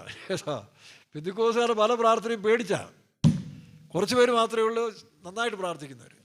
ഉടനെ യാക്കോബ് ഉടനെ പ്രാർത്ഥിക്കാൻ പോയി. ചിലർ പ്രാർത്ഥനയും മീറ്റിങ്ങും ഒക്കെ അപ്പോഴാണ്, പ്രശ്നങ്ങൾ വരുമ്പോഴാണ്, കഷ്ടങ്ങൾ വരുമ്പോഴേ, രോഗങ്ങൾ വരുമ്പോഴേ, സാമ്പത്തിക ക്ലേശം, അപ്പോഴാണ് പ്രാർത്ഥനയും വലിയ ഭക്തന്മാരെ പോലെ ഒന്ന് പ്രാർത്ഥിച്ചുകൊണ്ട് നടക്കുക. അല്ലാത്തപ്പം അവന് ബോധിച്ച വഴി കൂടെ പോകും, തേക്കടിയിലെ കുരങ്ങന്മാരെ പോലെ. അങ്ങനെ ആകരുത്. വായിച്ചേ 32:6 മുതൽ വായിച്ചേ. 6 ഉൽപ്പത്തി പുസ്തകം 32. ദൂതന്മാർ യാക്കോബിന്റെ അടുക്കൽ മടങ്ങി വന്നു, ഞങ്ങൾ നിന്റെ സഹോദരനായ ഏശാവിന്റെ അടുക്കൽ പോയി വന്നു. നോക്കണം. അപ്പൊ ദൂതനെ ഏശാവിനെ കണ്ട്, കാരണം ദൂതനും ഏശാവും ഒക്കെ ആയിട്ട് ഒരു കമ്പനിയാന്നേ. ഇവൻ ചിന്തിച്ച പോലല്ല, അവൻ്റെയൊക്കെ അവസ്ഥ മാറിപ്പോയി. നമ്മൾ പലരെയും ചിന്തിക്കുന്ന പോലല്ല, നമ്മൾ നിസാരന്മാരെ എണ്ണുന്നവരുടെ അവസ്ഥയൊക്കെ മാറും. കൊള്ളരാത്തവരെന്ന് ചിന്തിക്കുന്നവരും നന്നാകും. അതുകൊണ്ട് മുൻവിധികൾ ആരും പാടില്ല. അപ്പം ദൂതൻ വന്ന് പറഞ്ഞു, ഞങ്ങൾ ഏശാവിൻ്റെ അടുത്ത് പോയി. വായിക്കാം. ദൂതൻ യാക്കോബിന്റെ അടുക്കൽ മടങ്ങി വന്നു, ഞങ്ങൾ നിന്റെ സഹോദരനായ ഏശാവിന്റെ അടുക്കൽ പോയി വന്നു. അവൻ 400 ആളുകളുമായി നിന്നെ എതിരേൽപ്പാൻ വരുന്നു എന്ന് എതിരേൽപ്പാൻ വരുന്നതല്ലേ ദൂതൻ പറഞ്ഞു. ശ്രദ്ധിച്ചേ, നിന്നെ എതിരേൽക്കാന്ന് പറഞ്ഞതിൻ്റെ അർത്ഥം എന്താ? കർത്താവിനെ എതിരേൽക്കാൻ നമ്മൾ പോകുന്നു, യുദ്ധം ചെയ്യാൻ പോവാണ്. ഇത് പറഞ്ഞാൽ ഇവൻ്റെ അകത്തുനിന്ന് അന്ന് ചെയ്ത വഞ്ചനയുടെ അംശം പോയിട്ടില്ല, മറന്നുപോയിട്ട് ഇത്രയും കാലം ആ കാര്യത്തിൽ ഭാരപ്പെട്ടില്ലെങ്കിലും ഇപ്പോൾ ഇത് തീരണ്ടേ, നിരപ്പാകണ്ടേ, ഒന്നാകണ്ടേ. അപ്പോൾ വീണ്ടും പൊക്കി. അപ്പോൾ നിങ്ങളും ഞാനും ചെയ്യുന്ന ചില തെറ്റുകൾ തൽക്കാലം ശിക്ഷയില്ല, ആരും അറിഞ്ഞില്ലെങ്കിൽ തന്നെ നീയും ഞാനും വിശുദ്ധനാകണമെങ്കിൽ ഇതെല്ലാം പൊങ്ങി വരും. അതുകൊണ്ടാണ് വർഷങ്ങൾക്ക് ശേഷം ചിലയിടത്തിട്ട് ദൈവം ഇതെല്ലാം കണക്ക് പറയുന്നത്. വിലക്കാർക്കും അങ്ങനെയാണ്. അവരിങ്ങനെ അഭ്യാസം കാണിച്ച് ഓരോ സെൻറ്ററിലും ഇങ്ങനെ അഭ്യാസം കാണിച്ചൊക്കെ പോകും. പലരെയും തപ്പി രക്ഷപ്പെട്ടു പോകും, പലരെയും കളിപ്പിച്ച് പോകും. പക്ഷേ നീ സ്വർഗത്തിൽ പോകണ്ടേ. അപ്പോൾ ഓരോരുത്തരും നിൻ്റെ പണിയും നിൻ്റെ സകലതും വെളിയിൽ കൊണ്ടുവരും. അയ്യോ, ഇത് കഠിനമാണെന്ന് പറയുന്നതല്ല, ഇതാ ശരി, മറ്റേ പോളിഷിങ് ആയിരുന്നു. അപ്പോൾ ഇത് അകത്തുനിന്ന് കൂടി. ഇപ്പോൾ യാക്കോബിനും എത്രയാ 20 വർഷം കഴിഞ്ഞപ്പോഴാണ് പഴയ കാര്യം ഓർപ്പിച്ചുകൊണ്ട് വരുന്നത്. ദൂതൻ പറഞ്ഞത് നിന്നെ എതിരേൽക്കാൻ വരുന്നതാണ് പറഞ്ഞു. അവനറിയാം ഇവനകത്തുനിന്ന് ഇളവും. വായിക്കാം. അപ്പോൾ യാക്കോബ് ഏറ്റവും ഭ്രമിച്ച് ഭയവശനായി തന്നോടുകൂടെ ഉണ്ടായിരുന്ന ജനത്തെയും. ഏശാവ് ശുദ്ധീകരിക്കപ്പെട്ടു. ഒരുപക്ഷെ നീ വിചാരിക്കുന്ന അന്യമനുഷ്യര്, അന്യസഭക്കാർ ചിലപ്പോൾ നിന്നേക്കാൾ മുമ്പേ വിശുദ്ധീകരിക്കപ്പെടും. നീയാ ഗുണപ്പെടാതിരിക്കുന്നത്. നീ വാഗ്ദത്ത സന്തതിയാന്ന് പറയും, ശ്രേഷ്ഠനാന്ന് പറയുമ്പോൾ നീ ഗുണപ്പെടാതെ ഇപ്പോഴും ഇരിക്കുകയാണ്. നിന്റെ പുറമേയുള്ള വസ്ത്രം മാത്രമേ വെളുത്തത്, ഹൃദയം ഇപ്പോഴും കയ്പായിരിക്കുന്നു. അതുകൊണ്ടാണ് ഈ കാര്യം കേട്ടപ്പോൾ യാക്കോബ് പരവശനായി ഭ്രമിച്ചുപോയി. വായിക്കാം. തന്നോടുകൂടെ ഉണ്ടായിരുന്ന ജനത്തെയും ആടുകളെയും കന്നുകാലികളെയും ഒട്ടകങ്ങളെയും 2 കൂട്ടമായി ഉടനെ തന്ത്രം നോക്കണം. ഈ പെന്തിക്കോസുകാർക്ക് ഒരുപാട് തന്ത്രമുണ്ട്. ഈ വർഷങ്ങൾ കഴിയുമ്പോൾ ഇവർ പഴയ നിയമം പുതിയ നിയമം ഒക്കെ വായിക്കുമല്ലോ. ഒരുപാട് പാസ്റ്റർമാരെയും ഒരുപാട് ആൾക്കാരെയൊക്കെ പരിചയിച്ച് വരുമ്പോൾ ആരെടുത്തിട്ട് എങ്ങനെ ഉപയോഗിക്കണം എന്നുള്ള ഇവർക്ക് ഭയങ്കര അറിയാം. ഇവിടെ ഉണ്ട് ചില പുള്ളികൾ പരുവത്തിന് സംസാരിക്കുകയും പരുവത്തിന് വഴങ്ങി കൊടുക്കുന്നവരൊക്കെ ഉണ്ട്. പക്ഷേ ഒരു ദിവസത്തിൻ്റെ പിടിക്കും കേട്ടോ. അതിന് മുമ്പേ നിരപ്പായിക്കണം. നിങ്ങൾ ബുദ്ധിമാന്മാരായിട്ട് നടിക്കരുത്. തമ്പുരാനും കണ്ണടയ്ക്കും, ഞങ്ങളോ കണ്ണടയ്ക്കും. പക്ഷേ സമയം വരും, അപ്പോഴാണ് ഇതുപോലെ പരീക്ഷ വരുന്നത്. ആ പരീക്ഷ സമയത്ത് എനിക്ക് നിൽക്കാനൊക്കത്തില്ല. ഇപ്പോൾ അവൻ ആകെ ഭ്രമിച്ചു. ഇപ്പോൾ പ്രാർത്ഥിക്കാൻ തുടങ്ങി. വായിച്ചേ. യേശാവ് ഒരു കൂട്ടത്തിന്റെ നേരെ വന്ന് അതിനെ നശിപ്പിച്ചു. എന്നാലും അവനവൻ്റെ തനിഗുണം വിടുന്നില്ല. നോക്കണം, ഇപ്പോഴും ദൈവത്തിന് മുമ്പിൽ പോയി കാര്യം പറഞ്ഞ് രക്ഷപ്പെടുന്നതിന് പകരം ഉടനെ ആദ്യം അറേഞ്ച്മെൻറ്റ്സ് ആണ്. അങ്ങനെ എന്ത് ചെയ്യുന്നു? അവൻ ആക്രമിക്കാൻ വന്നാൽ തന്നെ യാക്കോബിൻ്റെ ആ കുരുട്ട് ബുദ്ധി നോക്കിയേ. ഈ ബുദ്ധിയെല്ലാം ഉപേക്ഷിച്ചാണ് കേട്ടോ. അമ്മച്ചിമാരും കൊച്ചന്മാരെല്ലാം ഉപേക്ഷിച്ച്, അച്ചായന്മാരൊക്കെ ഉപേക്ഷിച്ചെങ്കിലേ നീയൊക്കെ നന്നാകത്തുള്ളൂ. ഉടനെ എന്ത് ചെയ്തു? അങ്ങനെ ഇനി ഏശാവ് ഒന്ന് ആക്രമിക്കാൻ വരുമ്പോൾ അവനെ അറിയാം, പക്ഷെ അവനുണ്ടായ പരിവർത്തനം അവൻ അറിഞ്ഞിട്ടില്ല. ഏശാവിനെ ഒന്ന് മാറ്റി യാക്കോബിനെ അറിഞ്ഞിട്ടില്ല. അവൻ പഴയ ഏശാവെന്ന് വിചാരിക്കുന്നത്. അങ്ങനെയാണെങ്കിൽ 4 കൂട്ടത്തെ നിർത്താം. നമ്മുടെ ബുദ്ധി നോക്കിയേ. ചാതുർവർണ്ണം അവിടെ കൊണ്ടുവരിക. ചാതുർവർണ്ണം ഈ ഇത് ആര്യന്മാരിൽ നിന്നാണ് ഈ ചാതുർവർണ്ണയൊക്കെ ഉണ്ടായെന്നാണ് ചിലർ പറയുന്നത്. അതേപ്പറ്റിയൊക്കെ പുള്ളി പഠിച്ചാൽ അറിയാം. എന്ന് പറഞ്ഞ പോലെ ഇപ്പോൾ യാക്കോബ് ഉടനെ ചാതുർവർണ്ണം ഉണ്ടാക്കി. എന്താ? അങ്ങനെ കൂട്ടത്തോടെ വന്നാൽ ദാസിമാരെ 2 പേരെ ആദ്യത്തെ ഒരുത്തിയെ കുറേ ഒട്ടകത്തെ എല്ലാം കൂടെ കൊണ്ട് വിട്ടു. കാരണം അടി കിട്ടിയാൽ ആർക്ക് കിട്ടണം? ദാസി പൊക്കോട്ടെ, അവൾ ദാസിയല്ലേ. നോക്കണം. അപ്പോൾ അന്നും ദൈവമക്കളെന്ന് പറഞ്ഞുകൊണ്ട് അകത്തൊന്നും ഈ ചിന്ത പോകുന്നില്ല. ആദ്യം വന്നവൻ അടിക്ക് വെട്ട് തുടങ്ങിയാൽ ഇത് വെട്ടി ഇപ്പുറത്ത് വരുന്നതിന് മുമ്പ് ആ ഒരു കൂട്ടം അങ്ങ് പൊക്കോളും. രണ്ടാമത് ദാസിയും കൂട്ടരെ നിർത്തി. അത് വായിക്കുമ്പോൾ അങ്ങനെ ആയിരിക്കും, സമയമില്ലാത്തതുകൊണ്ട് വായിക്കുന്നില്ല. മൂന്നാമത് ആരെ നിർത്തി? തനിക്ക് അത്ര സന്തോഷമല്ലാത്ത ലേയ, ആദ്യത്തെ ഭാര്യയെ കൂടെ കൂട്ടരെയും വെട്ടി. ഈ 3നെയും വെട്ടി റെഡിയാക്കി വരുന്നതിനുള്ള സമയം കിട്ടും. റാഹേലിൻ്റെ കൈക്ക് പിടിച്ച് അക്കരെ കൂടെ ഓടി രക്ഷപ്പെടാം. എന്തോ ഒരു ബുദ്ധിയാന്ന് നോക്കി, കാഞ്ഞ ബുദ്ധി അല്ലേ. ഈ കാഞ്ഞ ബുദ്ധി ആർക്കെങ്കിലുമൊക്കെ ഉണ്ടെങ്കിൽ ഈ മാറ്റിക്കണം കേട്ടോ. ഈ കാഞ്ഞ ബുദ്ധി കൊണ്ടൊന്നും രക്ഷപ്പെടാനൊക്കത്തില്ല. നേരെയുള്ള ബുദ്ധിയായിരിക്കണം. അല്ലാത്തെല്ലാം ഈ പറഞ്ഞ പോലെ ആര് വിട്ടാലും ദൈവം വിടത്തില്ല. ദൈവം നമ്മളെ പിടിച്ചില്ലയോ? ഇതെല്ലാം കഴിഞ്ഞിട്ട് എന്ത് ചെയ്തു? യാക്കോബ് മുട്ടുകുത്ത ഒന്ന് അനുഗ്രഹിച്ചു വിടെ. ചിലൊന്ന് പ്രാർത്ഥിക്കുന്ന പോലെ എല്ലാ തോന്നിവാസവും കാണിച്ചിട്ട് പാസ്റ്റർ ഒന്ന് പ്രാർത്ഥിച്ചൊന്ന് അനുഗ്രഹിച്ചു വിടെ. പാസ്റ്റർ പ്രാർത്ഥിച്ച അനുഗ്രഹമാണ്. എടോ ഞങ്ങൾ പ്രാർത്ഥിച്ചാലും കേൾക്കുന്നവരാ. ആരാ ചമ്മല്? തങ്കോല് പ്രാർത്ഥിക്കുന്ന ഞങ്ങൾ ഓർഡർ ഇടുന്നവരാ. അവർക്ക് നമ്മളെ അറിയത്തില്ലയോ? ഇവൻ കാട്ടിക്കൂട്ടിയതും പ്രവർത്തിച്ചെല്ലാം തമ്പുരാൻ്റെ ലിസ്റ്റിലുണ്ടല്ലോ. നമുക്ക് പക്ഷേ അറിഞ്ഞാലും ചില മിണ്ടത്തില്ല. കാരണം പിന്നെ സംസാരിക്കാൻ പോയ പ്രശ്നം. അതുകൊണ്ട് തമ്പുരാൻ കൈകാര്യം ചെയ്തു. അപ്പോൾ ഇവിടെ തന്നെ യാക്കോബ് അവസാനം ഇതെല്ലാം കാട്ടിക്കൂട്ടി റാഹേലിനെ കൈക്ക് പിടിച്ച് ഓടാൻ പാടിക്കുകയാണ്. അവൻ്റെ പ്രിയപ്പെട്ടവൾ കൂടെ ഉണ്ടല്ലോ, അത് മതി, ബാക്കിയെല്ലാം പോട്ടെ.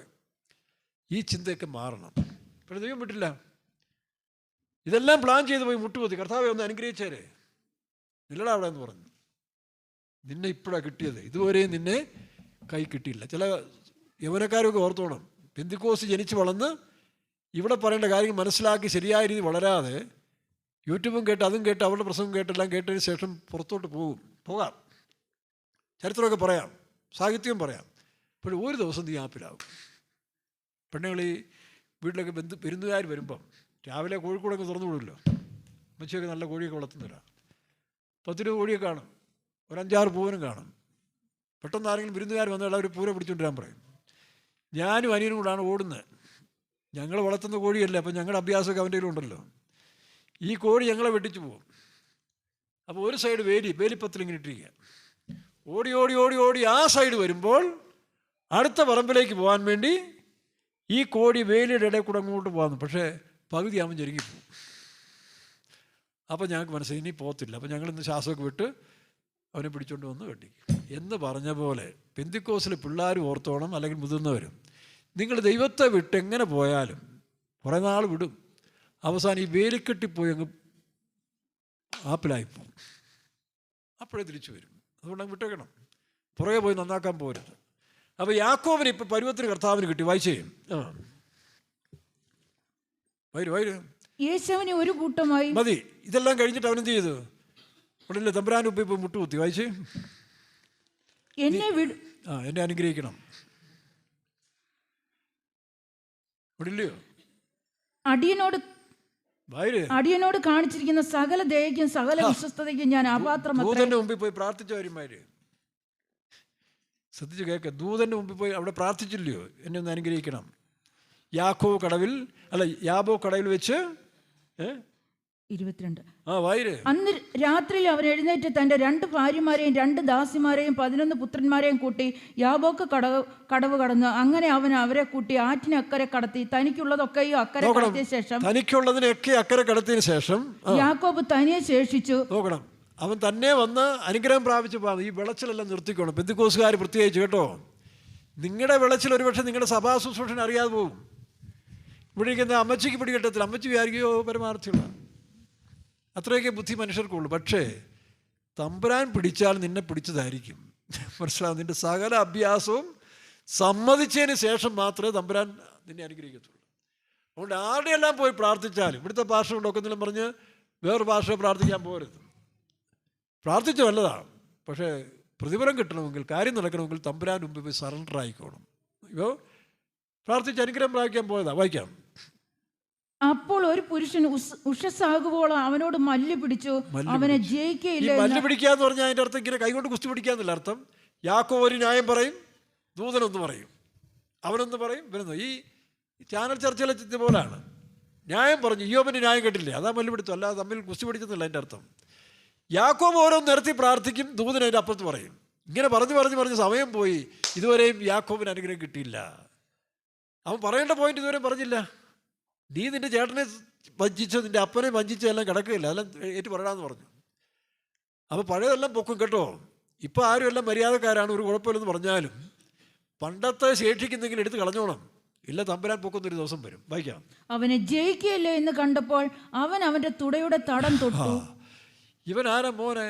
എബ്രായക്കാരനല്ലേ? അയ്യോ, ഇവൻ വാചോടി തുടങ്ങിയാൽ ദൂതം പോലും തോറ്റുപോയി. അവസാനം ഇവൻ വിചാരിച്ചെന്നാൽ ഇപ്പം ഏശാവെത്തിക്കളയും, എന്നാൽ പിന്നെ റാഹേലിനെ കൈക്ക് പിടിച്ച് ഓടാമെന്ന് വെച്ച് അടുത്ത പ്ലാനിട്ടപ്പോൾ ദൂതൻ ദൂതൻ മർമ്മം അറിയാം, ഞരമ്പിന് കയറി ഒരു പിടുത്തം പിടിച്ചു.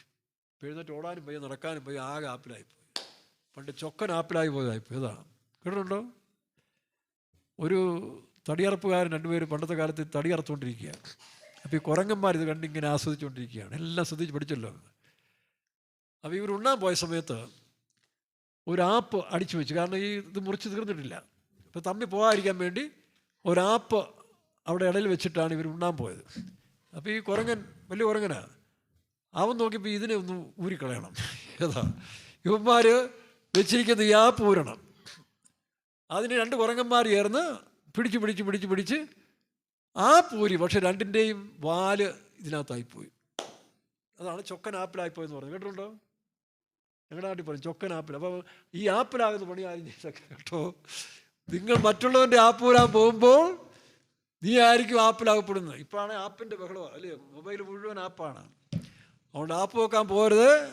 ചൊക്കൻ ആപ്പിലായതുപോലെ എല്ലാവർക്കൊരു ഉണർവ് വരാൻ വേണ്ടിയാണ് കേട്ടോ. ഇവന്മാർ 1.5 മണിക്കൂറൊക്കെ കുത്തിയിരിക്കണമെങ്കിൽ അവാർഡ് കൊടുക്കണം. അപ്പോൾ ഇതുപോലെ എന്തെങ്കിലുമൊക്കെ പറയാമെങ്കിൽ അവർ കണ്ട് ഇപ്പം ഉണർന്നു നല്ല റെഡിയായി ഫ്രഷായി. അതിനുവേണ്ടിയാണ് കേട്ടോ, അല്ലാതെ താല്പര്യം ഉണ്ടായിട്ടല്ല. എനിവേ, അപ്പോൾ ആരും ആപ്പിലാകരുത് കേട്ടോ. മറ്റുള്ളവൻ ആപ്പ് വെക്കാൻ പോകുന്ന ഓർത്തോളം നീ അവൻ്റെ ആപ്പ് വരുന്ന സമയത്തിൽ നീ ആപ്പിലായിപ്പോവും. അപ്പോൾ ഉദാഹരണം ഓർത്തോണം.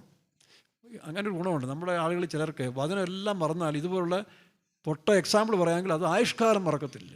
50 വർഷം കഴിഞ്ഞ് വന്നാലും പക്ഷേ അന്ന് പറഞ്ഞ ചൊക്കൻ ആപ്പിലായിപ്പോയി എൻ്റെ ഓർമ്മയുണ്ടെന്ന് പറയും. അതെങ്കിലും നന്നാകട്ടെ. അപ്പോൾ അങ്ങനെ അവസാനത്തിൽ പിടുത്തം പിടിച്ചു. വായിച്ചേ.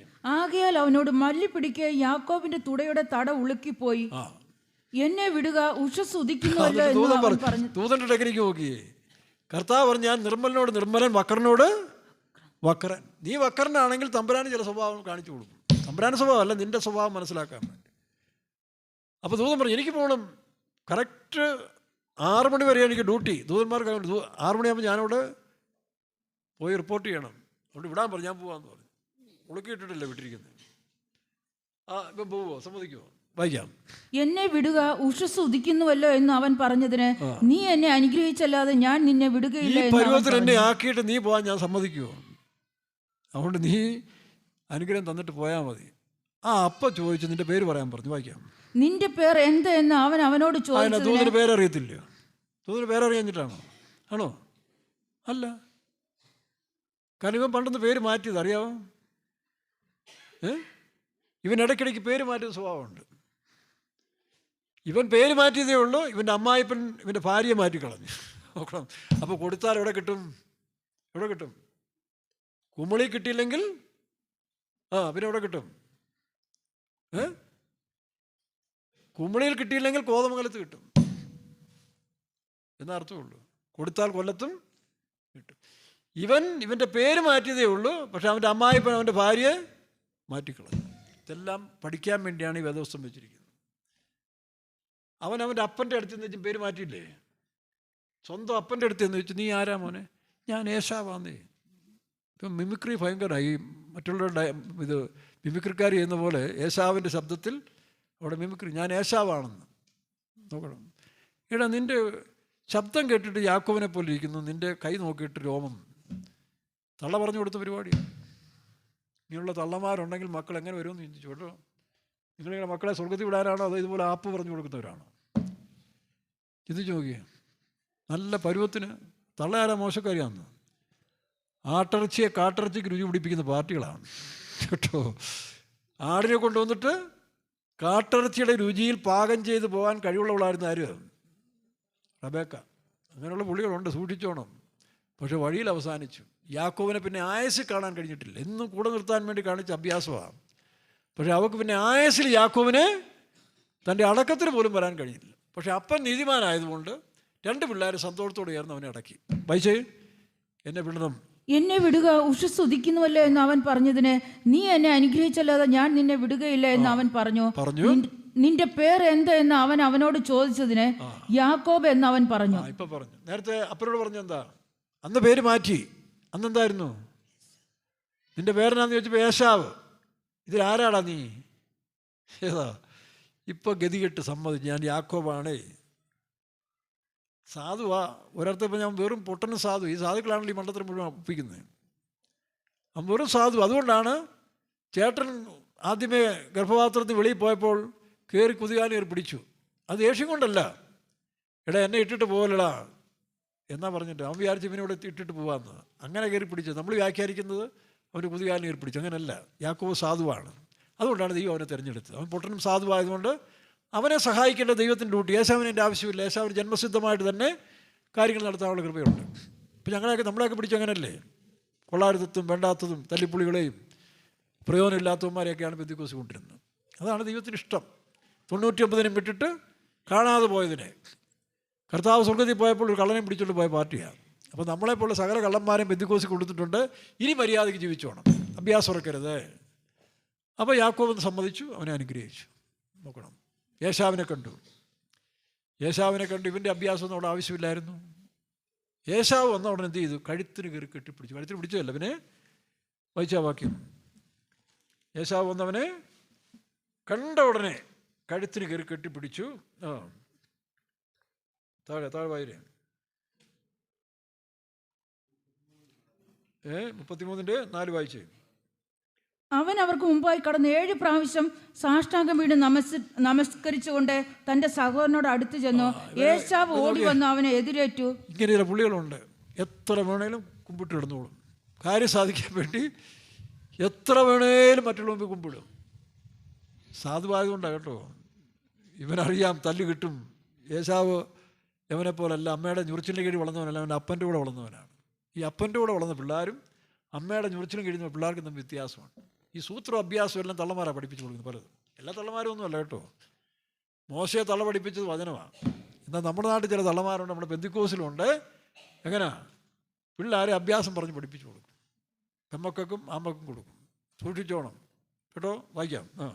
ഏശാവ് ഓടി വന്ന് അവനെ എതിരേറ്റു, ആലിംഗനം ചെയ്തു, അവന്റെ കഴുത്തിൽ വീണു, അവനെ ചുംബിച്ചു. പിടിക്കാൻ വന്നവനായിരുന്നു, പണ്ട് കഴുത്തിൽ പിടിക്കേണ്ടവനായിരുന്നു. പക്ഷേ ഏശാവിനെ ദൈവം പരിവർത്തനം ചെയ്തു. അവനിപ്പോൾ ഒരു നല്ല വിശുദ്ധനായി മാറി. സാഹോദര്യ സ്നേഹം എതിരേൽക്കാൻ വന്നവനാണ്. അവൻ കഴുത്തിൽ പിടിച്ച് ആലിംഗനം ചെയ്തു. വായിക്കാം. അവന്റെ കഴുത്തിൽ വീണ് അവനെ ചുംബിച്ചു. 2 പേരും കരഞ്ഞു. പിന്നെ അവൻ തലപൊക്കി സ്ത്രീകളെയും കുഞ്ഞുങ്ങളെയും കണ്ടു. 10-ാം വാക്യം വായിച്ച്. ഇപ്പോൾ അതിന് യാക്കോബ് സ്തംഭിച്ച് നിൽക്കുകയാണ്. അന്നത്തെ ഏശാവല്ലല്ലോ ഇത്. ഏശാവിൻ്റെ മുഖത്തൊന്ന് കണ്ണെടുക്കാൻ അവൻ ഒക്കുന്നില്ല. അവൻ നോക്കിയപ്പോൾ പഴയ ഏശാവല്ല. അവൻ പറഞ്ഞൊരു സാക്ഷിയുണ്ട്, വായിച്ചേ. അതിന് യാക്കോബ്, അങ്ങനെയല്ല, എന്നോട് കൃപയുണ്ടെങ്കിൽ എന്റെ സമ്മാനം. 10-ാം വാക്യം. 10 നിന്റെ മുഖം. അത് തന്നെ വായിച്ചേ. അതിന് യാക്കോബ്, അങ്ങനെയല്ല, എന്നോട് കൃപയുണ്ടെങ്കിൽ എന്റെ സമ്മാനം എന്റെ കയ്യിൽ നിന്ന് വാങ്ങണമേ. ദൈവത്തിന്റെ മുഖം കാണുന്നത് പോലെ ഞാൻ നിന്റെ മുഖം കാണുകയും. അപ്പോൾ ഏശാവ് സ്വയം വരുത്തി വെച്ചൊരു മുഖമുണ്ട്.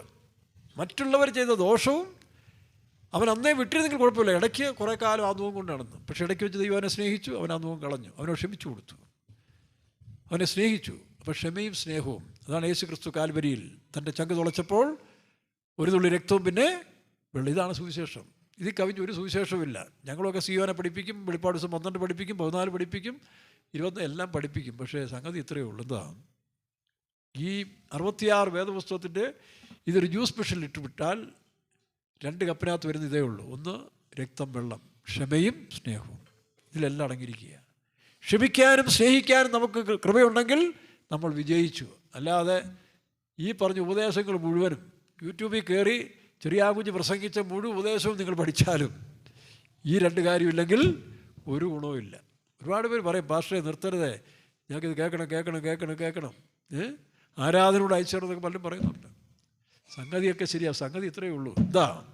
ക്ഷമിക്കാനും സ്നേഹിക്കാനും സാധിച്ചാൽ ഇതാ വൈരാഗ്യവും കൊല്ലാൻ നടന്ന ഏശാവ് ദൈവത്താൽ വിശദീകരിക്കപ്പെട്ടപ്പോൾ തൻ്റെ സഹോദരൻ ക്ഷമിച്ചു കൊടുത്തു. ക്ഷമിക്കുന്നതിന് ഏത് മുഖമുണ്ട്? ക്ഷമിക്കുന്നതിന് ആരുടെ മുഖമാണ്? ദൈവത്തിൻ്റെ മുഖം. നിങ്ങൾക്ക് ദൈവത്തിൻ്റെ മുഖമാകണമോ? മറ്റുള്ളവരെ ക്ഷമിക്കുക, സ്നേഹിക്കുക. ഇതാണ് സ്വാതന്ത്ര്യം. ഈ മുഖത്തിൽ നിന്നെല്ലാം വിടുതൽ പ്രാപിച്ചുകൊണ്ട് ജയാളികളായി മനുഷ്യനായി ജീവിക്കുക. നീ ഹൈന്ദവനോ ഇസ്ലാമോ ക്രിസ്ത്യാനിയോ പെന്തക്കോസ്തോ എന്തുമായിക്കോട്ടെ, നിനക്ക് മറ്റുള്ളവരെ സ്നേഹിക്കാനും ക്ഷമിക്കാനും കഴിയുന്നെങ്കിൽ ദൈവത്തിൻ്റെ മുഖം, ദൈവത്തിൻ്റെ സ്വഭാവമുള്ളവനായി മാറും. അല്ലാത്തവൻ പൈശാചിക സ്വഭാവമുള്ളവനായി മാറും. പിശാചിൻ്റെ മുഖം. ഇവിടെ 2 ഉള്ളൂ.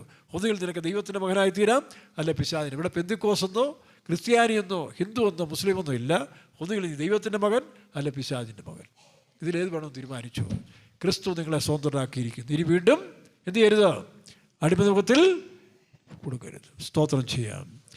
അടിമകളല്ല ഇനിമേൽ നാമം യേശുവിൻ തലയിൽ.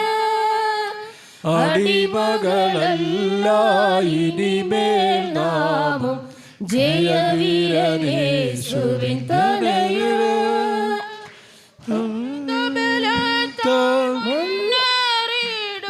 നിർണയം ജയത്തിനല്ലോ സകലരും അവനീ കർത്തനേറ്റു പറഞ്ഞു വണങ്ങൂ. അടിമകളല്ല ഇനിമേൽ നാമം ജയവീരനേശുവിൻ തണയ. അടിമകളല്ല ഇനിമേൽ നാമം ജയവീരനേശുവിൻ തണയ. സകലരും ഒരുപോൽ അവനെ കർത്തനേറ്റു പറഞ്ഞു വണങ്ങൂ. സകലരും ഒരുപോൽ അവനെ കർത്തനേറ്റു പറഞ്ഞു വണങ്ങൂ. അടിമകളല്ല ഇനിമേൽ നാമം ജയവീരനേശുവിൻ തണയ. അടിമകളല്ല ഇനിമേൽ നാമം ജയവീരനേശുവിൻ തണയ. സകലരും ഒരുപോൽ അവനെ കർത്തനേറ്റു പറഞ്ഞു വണങ്ങൂ. സകലരും ഒരുപോൽ അവനെ കർത്തനേറ്റു പറഞ്ഞു വണങ്ങൂ. സകലരും ഒരുപോൽ അവനെ കർത്തനേറ്റു പറഞ്ഞു വണങ്ങൂ.